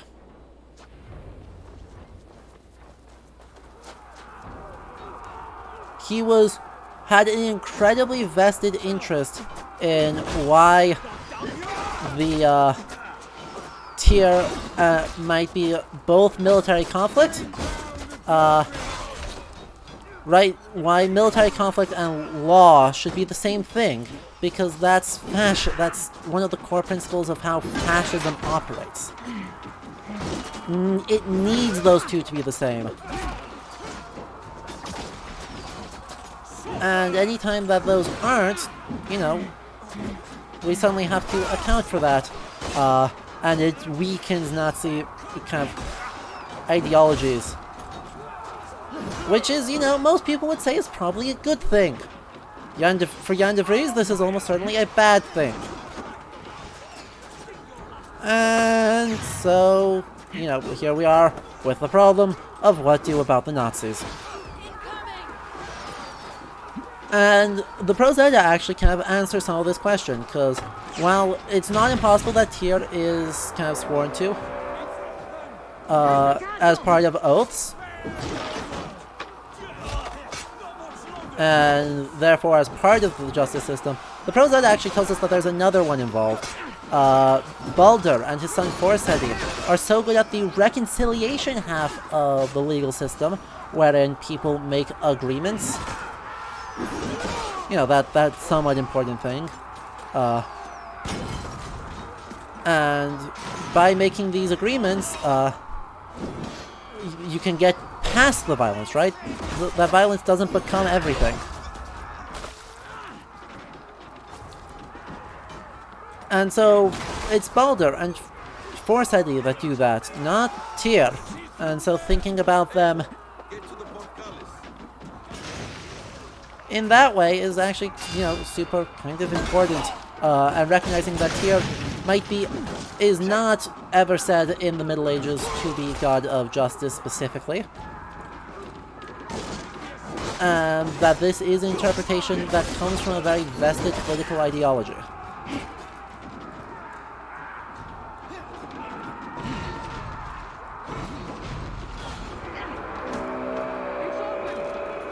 Nice flip, Asm.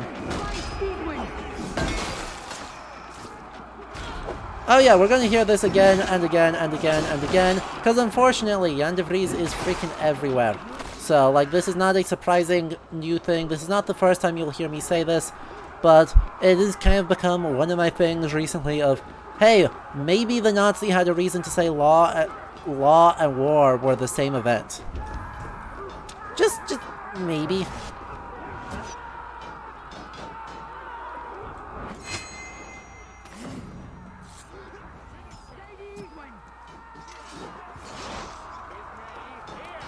There she is. She's going to come right for me because I am the entire problem.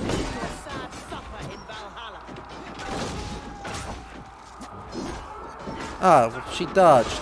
Twice.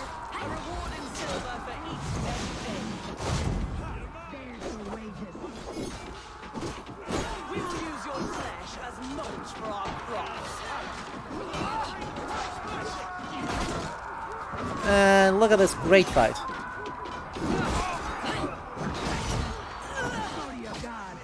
Ow, I really wish I had the one that slows down time on a perfect dodge. That would be pretty handy. But that's okay, we're actually doing a pretty decent job on her right now.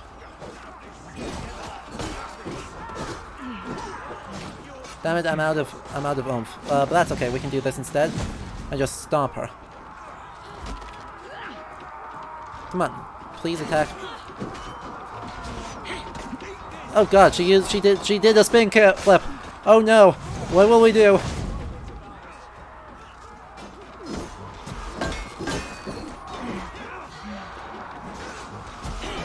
Ow, shit. Nate, do the thing better, please, thank you. Hey, look at that, she's dead.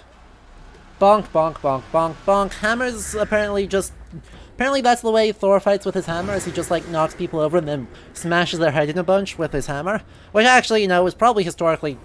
That's probably accurate, actually. The usual description of Thor fighting with Mjolnir is that he raises the hammer to the sky and then bonks someone's head. So, and that kills them instantly and off we go. So, you know, that's actually probably not a bad interpretation of how that works. Do what you must, Thane of Dung Heaps. As one loyal to her shire and her people... Oh yeah, Gazishan, did you not know that? Baldur has a son, Forseti. Forseti is also the Icelandic word for president these days, named after the god.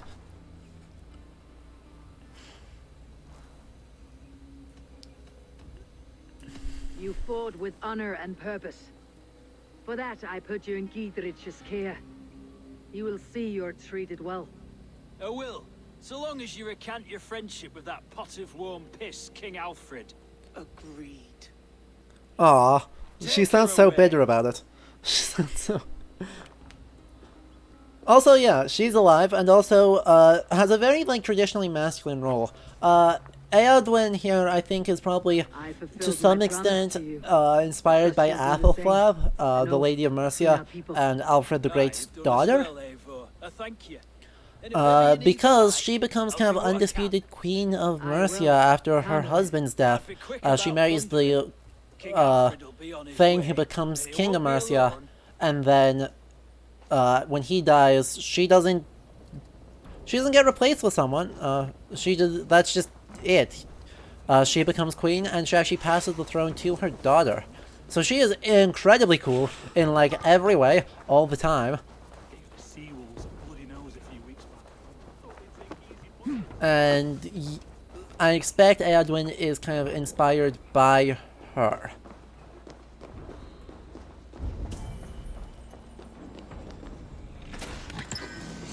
Oh yeah, by the way, this is a shield what exists.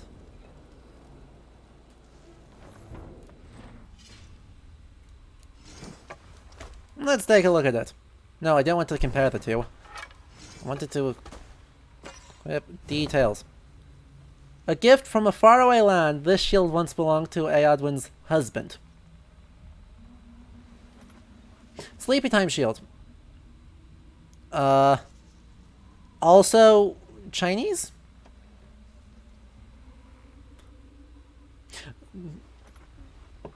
I'm pretty sure it's Chinese.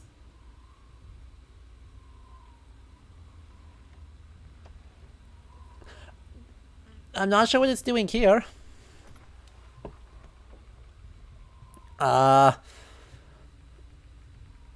Well, you know, as I said at the beginning of the stream, we have things from the Eastern Roman Empire making it all the way to England in the 6th and 7th centuries. China's a bit excessive on this, and while I said, like with the Yanli, all the trade routes existed where something could get from China to England in enough steps, through trade routes from the coast of China down to the Malaysian Peninsula and modern Indonesia, where it gets handed around there, eventually makes its way to the coast of India. A different step takes it around India. Arabic traders pick it up on the west coast of India, take it across to Baghdad. In Baghdad, it gets distributed to the Levant, into the Mediterranean, where it gets picked up by the Eastern Roman Empire and its trade routes, which then distributes them over across the rivers and by sea into Western Europe. So, the trade routes exist in the time period. The odds of something actually making it is like freaking no way. Also, being solid metal anyway is kind of ridiculous, but yeah. What a weird piece to put in. Let's go back to our hammer. I like the hammer more. The hammer looks cool.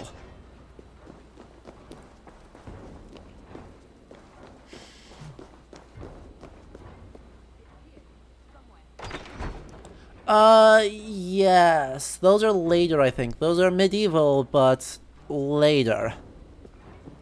I'm trying to remember. I remember hearing that recently, too. One of the recent hordes found a bunch of Chinese coins, but I think they're 14th century. I think there were... Like, it's most easily attributable those to kind of Mongol trade routes.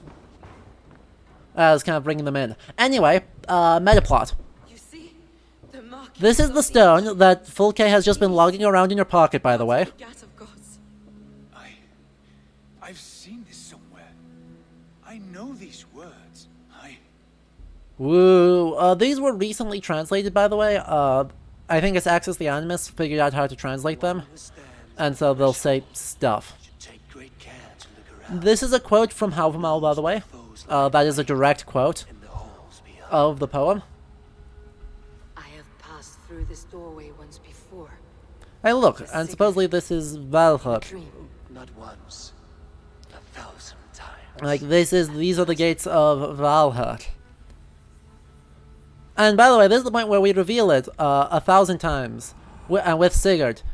So, to reveal the thing that is incredibly obvious in just a moment, Sigurd is a reincarnation of Tyr. Eivor is a reincarnation of Odin.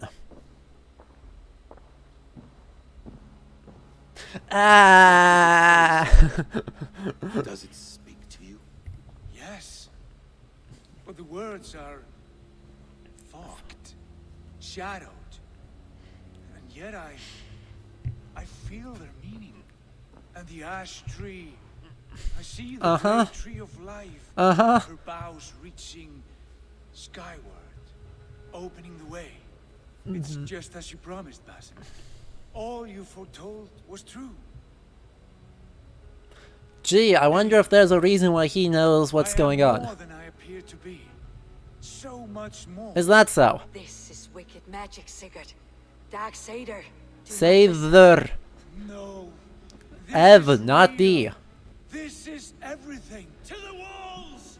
Oh boy. Well, they won't get to finish that argument, because it's time for us to meet King Alfred the Great. Have we time to escape? The men are spent. We've not a chance in blazing hell. So, Alfred is kind of the most important figure in modern imaginations of this time period, with not totally undeserved reason. While Ceolwulf, you know, basically made a truce with the Norse, and Halfdanr is probably not, you know, was not a bad ruler and incorporated pretty nicely into English political structures. Alfred is the only member of kind of the main ruling dynasties at this point, because Arthur's descendants held the throne for a while in Mercia, and Alfred's father, Alfred's grandfather, I think, was the first one of his line to take the throne, and his dynasty holds it for a long-ass time. But, you know, he actually wins eventually, very famously at Edington in 878, I think, is the date for that. So, we are doing the usual thing of exchanging hostages and swearing oaths, which is fine. It's super fine. Name your man. We're gonna... I offer myself. Thank you, Basim.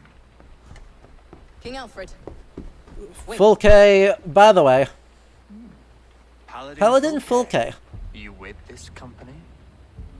I was, my lord. To recover from Edwin what was mine by right.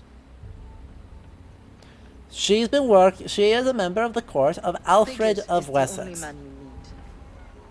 He's worth more than 20 other men. He is the son of a And Sigurd looks suitably disturbed. And his heresies are profound, my lord.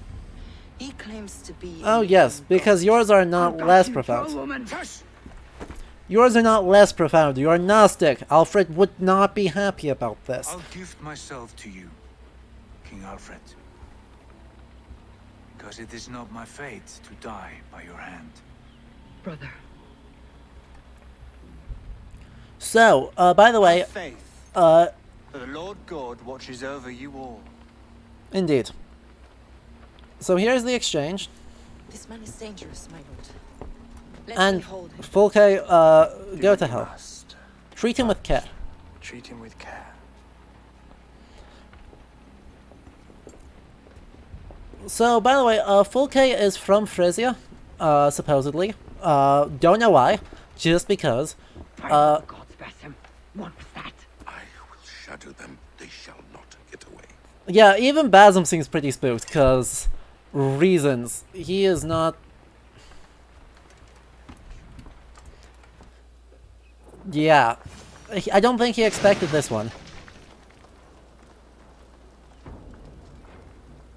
So let's take a look at our order menu. What do you say? Oh, they haven't revealed it yet.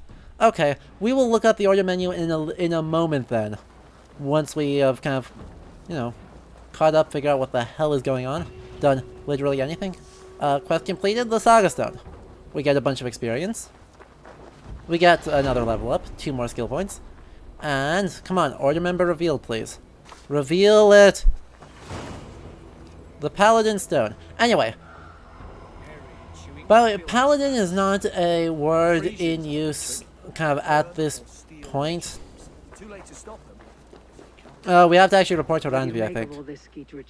I'm no philosopher, but by my lights, a fellow who gives himself over as hostage has as much sense as a pile of bear droppings. Yeah. Wise man. Yeah, that's reasonable.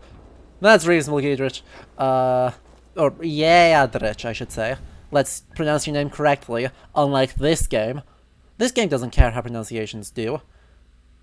So. On that happy fun note, let's head back here. But yeah, Paladin is not a word used in England at this time. Where this really becomes famous and gets incorporated from being a Roman term of a kind of court chamberlain, which is what it was, a retainer to the emperor for Palatinus. When it really becomes this idea of a great warrior retainer, comes to us from the 12th century with French kind of courtly poetry. And around that time, both inspired itself a response to and an inspiration for King Arthur on the Round Table. You have Charlemagne and his 12 paladins. The most famous of whom is probably Roland. Le Chanson de Roland is incredibly popular in the Middle Ages. And so the paladin Roland with the sword Durandal becomes really well known.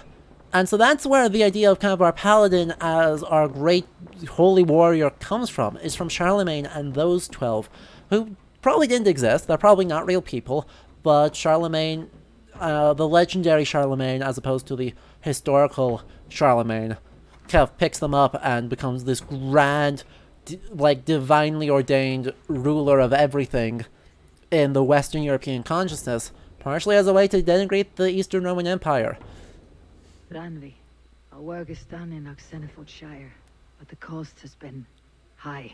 Yeah, that's an understatement, Eivor. This letter arrived from one called Oh boy. addressed to you. Oh boy. Fulke. Gods, that witch. It is there on the table. Oh boy. Blessings of the self-begotten one upon you, Eivor. I write only to ease your mind. I'll let you know that Sigurd is in good hands and fine company.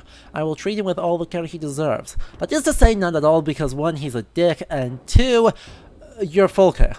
The order to which I belong has use for such a man. He is in many ways the pinnacle to which we aspire, a god in man's fleshy accoutrements. I only hope he comes to know and understand this as well as I do before his suffering breaks him. Fulke, the instrument. Fulke's with the Order of the Ancients. The same order Kjotve followed. The order that Basim and Hytham have pledged to destroy. Eivor, what has happened? Sigurd has been taken hostage. Captured by King Alfred. Yeah, so, gee, what do you think we spoiled the end of the whole arc here, because we suddenly have the ability to do that. Sigurd did his part to secure an alliance with a thane called Giedrich. Giedrich is an honest man, and will come when I call.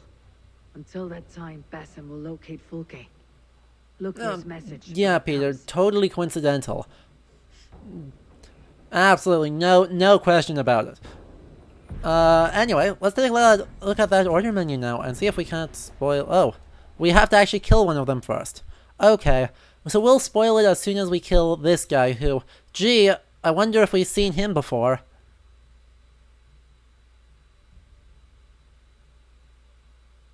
Once we kill him, we'll unlock our first scene of who this guy is. But, gee, I wonder if we can predict who this is right now. Put your bets in chat and I won't tell you.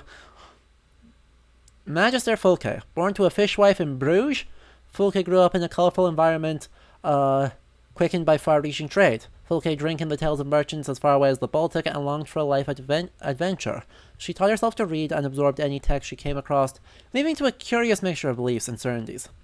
She discovered references to Isu artifacts and pursued them with a passion, bringing her into the order. Despite her odd beliefs, the talents were recognized, and she soon rose from the rank of Palatinus to Magister, though she retained the honorific Paladin for purposes known only to her. Yep, you guys both nailed it. Yep. Undiscovered Grand Magister. So, yeah. Isn't that fun? We did a thing. We super did a thing. We will punch the Pope in the face again, and I'm sure that will be fine and enjoyable. Actually, it would be enjoyable. Let's be honest. Punching the Pope in the face is fun. Let's also build the hunting lodge, I guess. Because we haven't done that. We haven't upgraded the settlement in a hot second. So let's fix that a bit. Even though we're not going to, like, do any of... Nope, that's a cosmetic. Even though we're not going to do, like, anything with this for a while. Let's actually build some more places. Wrapping ourselves up. Hey, we got up to rank 4. Look at that. We are now a borough. I don't know why we're calling it a borough, given that that is a corruption of the word bur, Thank you for this. which is to say fortress. Meat or bone, we will provide only the finest. And if you intend to go hunting, consider bringing us your kills. We will Thank you, guys. The hides and heads. Aye. I've been mounting Petra's trophies for years, and she's a discerning woman. In all things. I'll keep that in mind. I don't know. Well, it looks to me like Petra's, you know, Petra's clothes I do and like victories. I rarely keep a record of them. Your weapons show general kind of aesthetic suggests to me like she's supposed to be like Sami. Like this looks like a stereotyped kind of 19th century folk stuff. To bolster our trade, of course. Uh, Wallace is the finest tanner and from Sami peoples. That's what it's reminding me of, was the Sami from photographs taken in the 19th century and the way their garb looks. Bring it to us. We will display it for you. A good idea. Keepsakes to adorn the longhouse. Thank you, Petra. Oh, and before you go, could you spare a moment for a What's small up? favor? Another quest line. We don't have time to do this, but I guess I do not have the time right now, but I will return. let's do that later. Anyway, Impressive. Never seen anything like it. we've taken out the Elk of Bloody Peaks and got a reward. Skrati scheme. Indeed. We've also discovered the Black Shuck. Oh yes. Indeed. And the corpse feeders.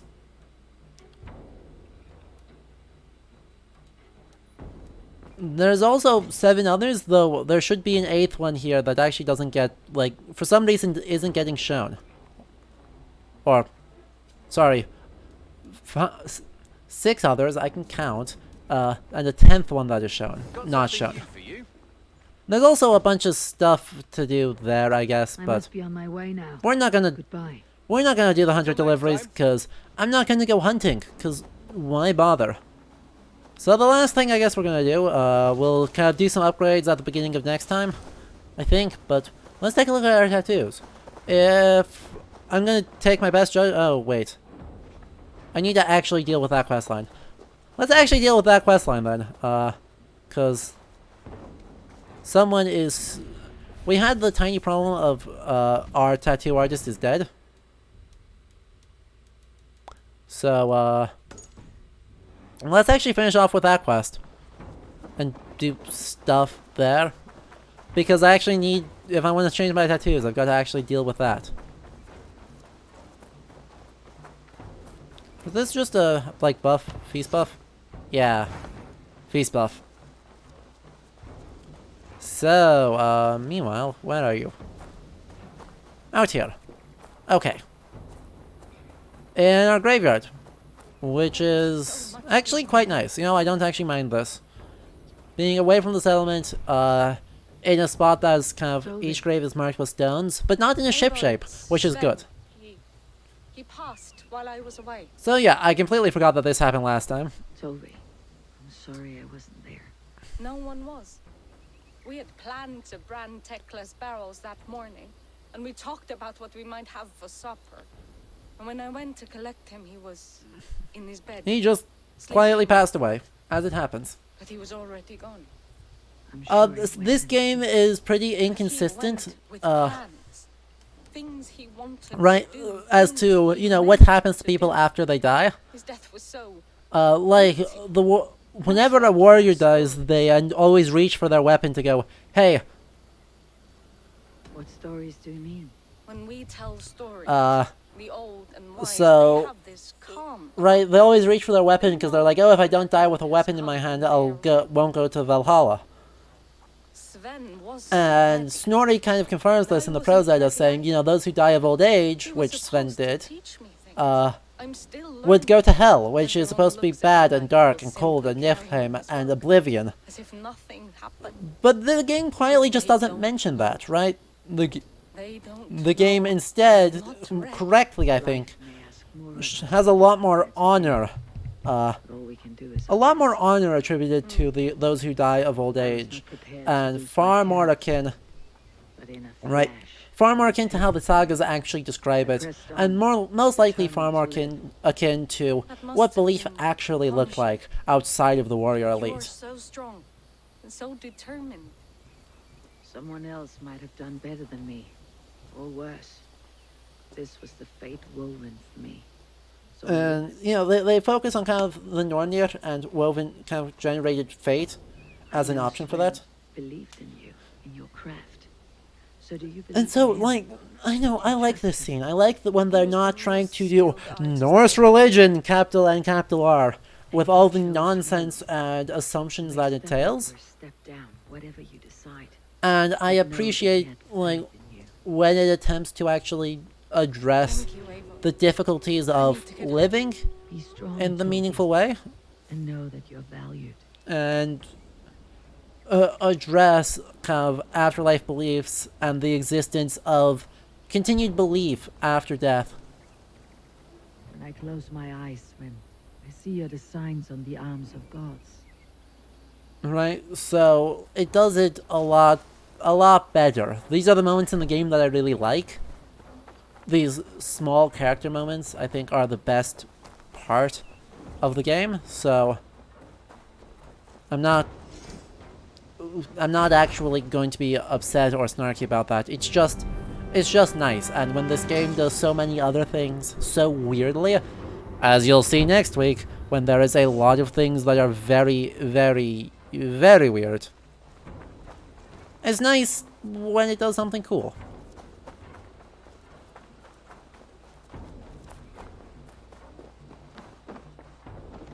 Oh, by the way, also, Trogdor,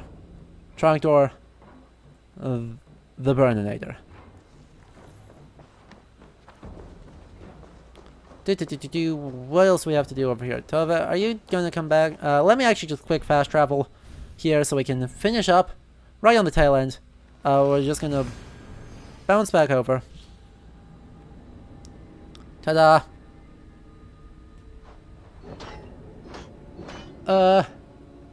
Position, it doesn't actually say which eye he sacrificed. It just says he gave up an eye.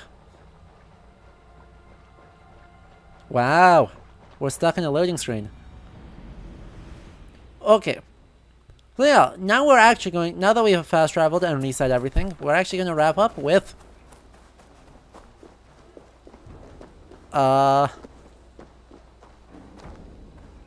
looking at our tattoos, because we picked up a bunch of them, and we're going to see what we've got, and what nonsense we can actually maybe do. If you let me. Will you let me? Will you let me do it? Tova? Tova.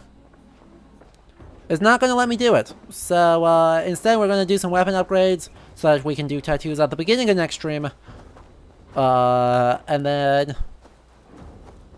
we can roll straight into Asgard. You seem sad, Gunnar. I am. Sven was a good friend to me over the years. I know. I'm sorry I was not here to send him on his way. Wow. He was loved. That he was. Let's suppose we honor him best by keeping the clan going. Anyhow, you probably need something. We do need something, Gunnar, yes. We're gonna see how many upgrade materials we've got. What have you got for me to... We've got 11 and 10. Awesome, that lets us do a lot. So we're gonna upgrade, for definitely not suspicious reasons, we're gonna upgrade our spears. Thank you for trusting me. There's absolutely no reason why I would possibly want this to happen. We're also gonna upgrade the dumb heavy shield, just to see if it gets less dumb.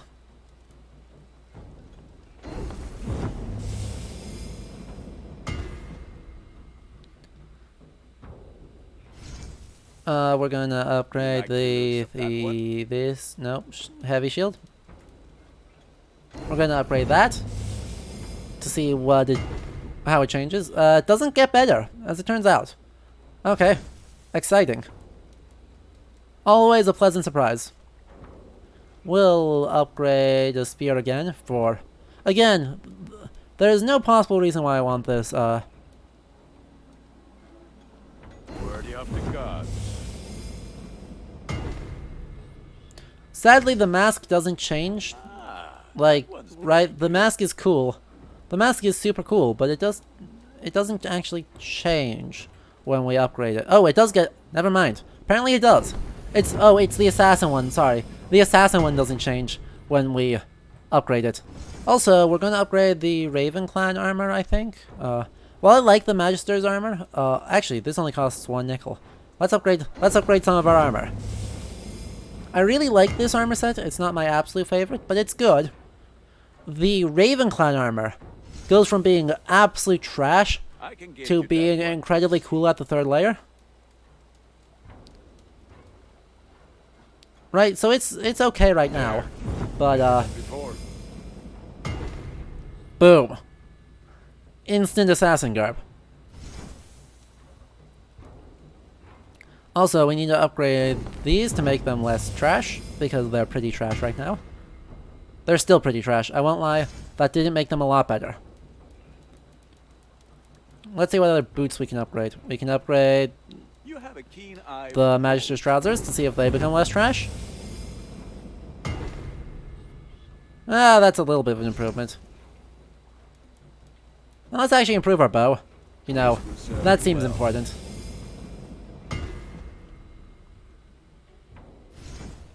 And we have one more thing to upgrade from base level to not. So it looks like the Ravenclan bracers. Ta-da! Done. And having done all those upgrades, let's immediately go do some upgrading. Because we can do that. And that. And that. And there is a reason I am upgrading the spears. Because in honor of a weapon we don't have yet.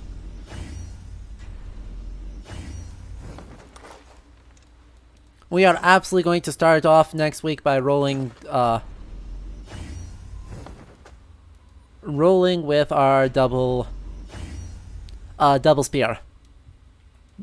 Just because.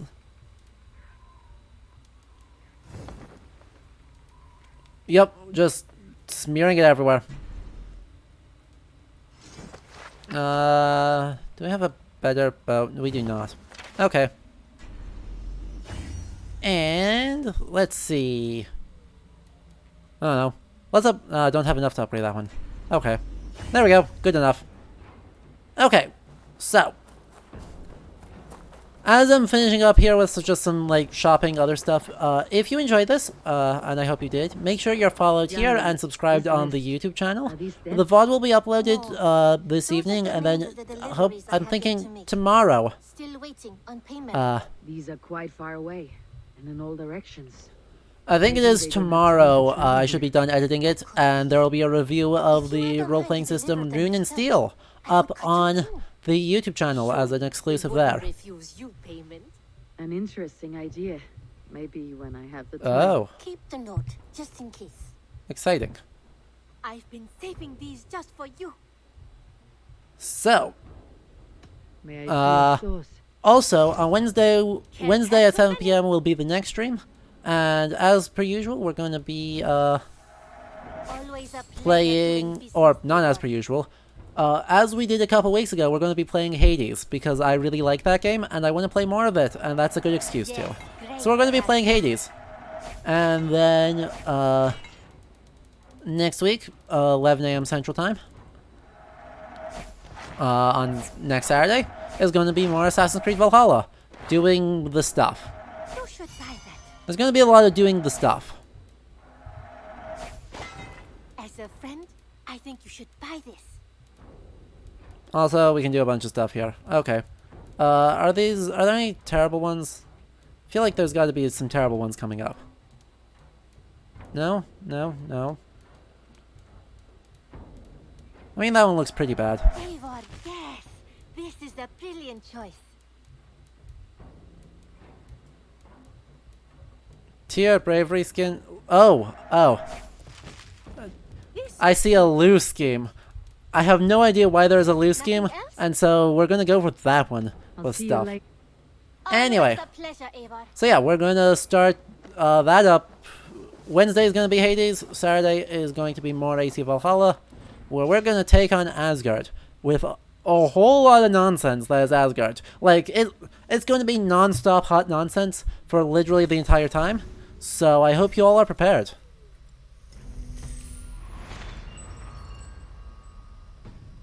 And yeah, I will see you all on Wednesday with our next stream. And I hope you all have a good rest of your weekend. And I'll catch you all later. Bye. Oh, last thing, yes. Sanity check. Sanity took a hit. But we haven't gone to Asgard yet. So we're still doing okay. And yeah. On that very pleasant question mark note, and promises of me being just molding the entire time. I'll see you all in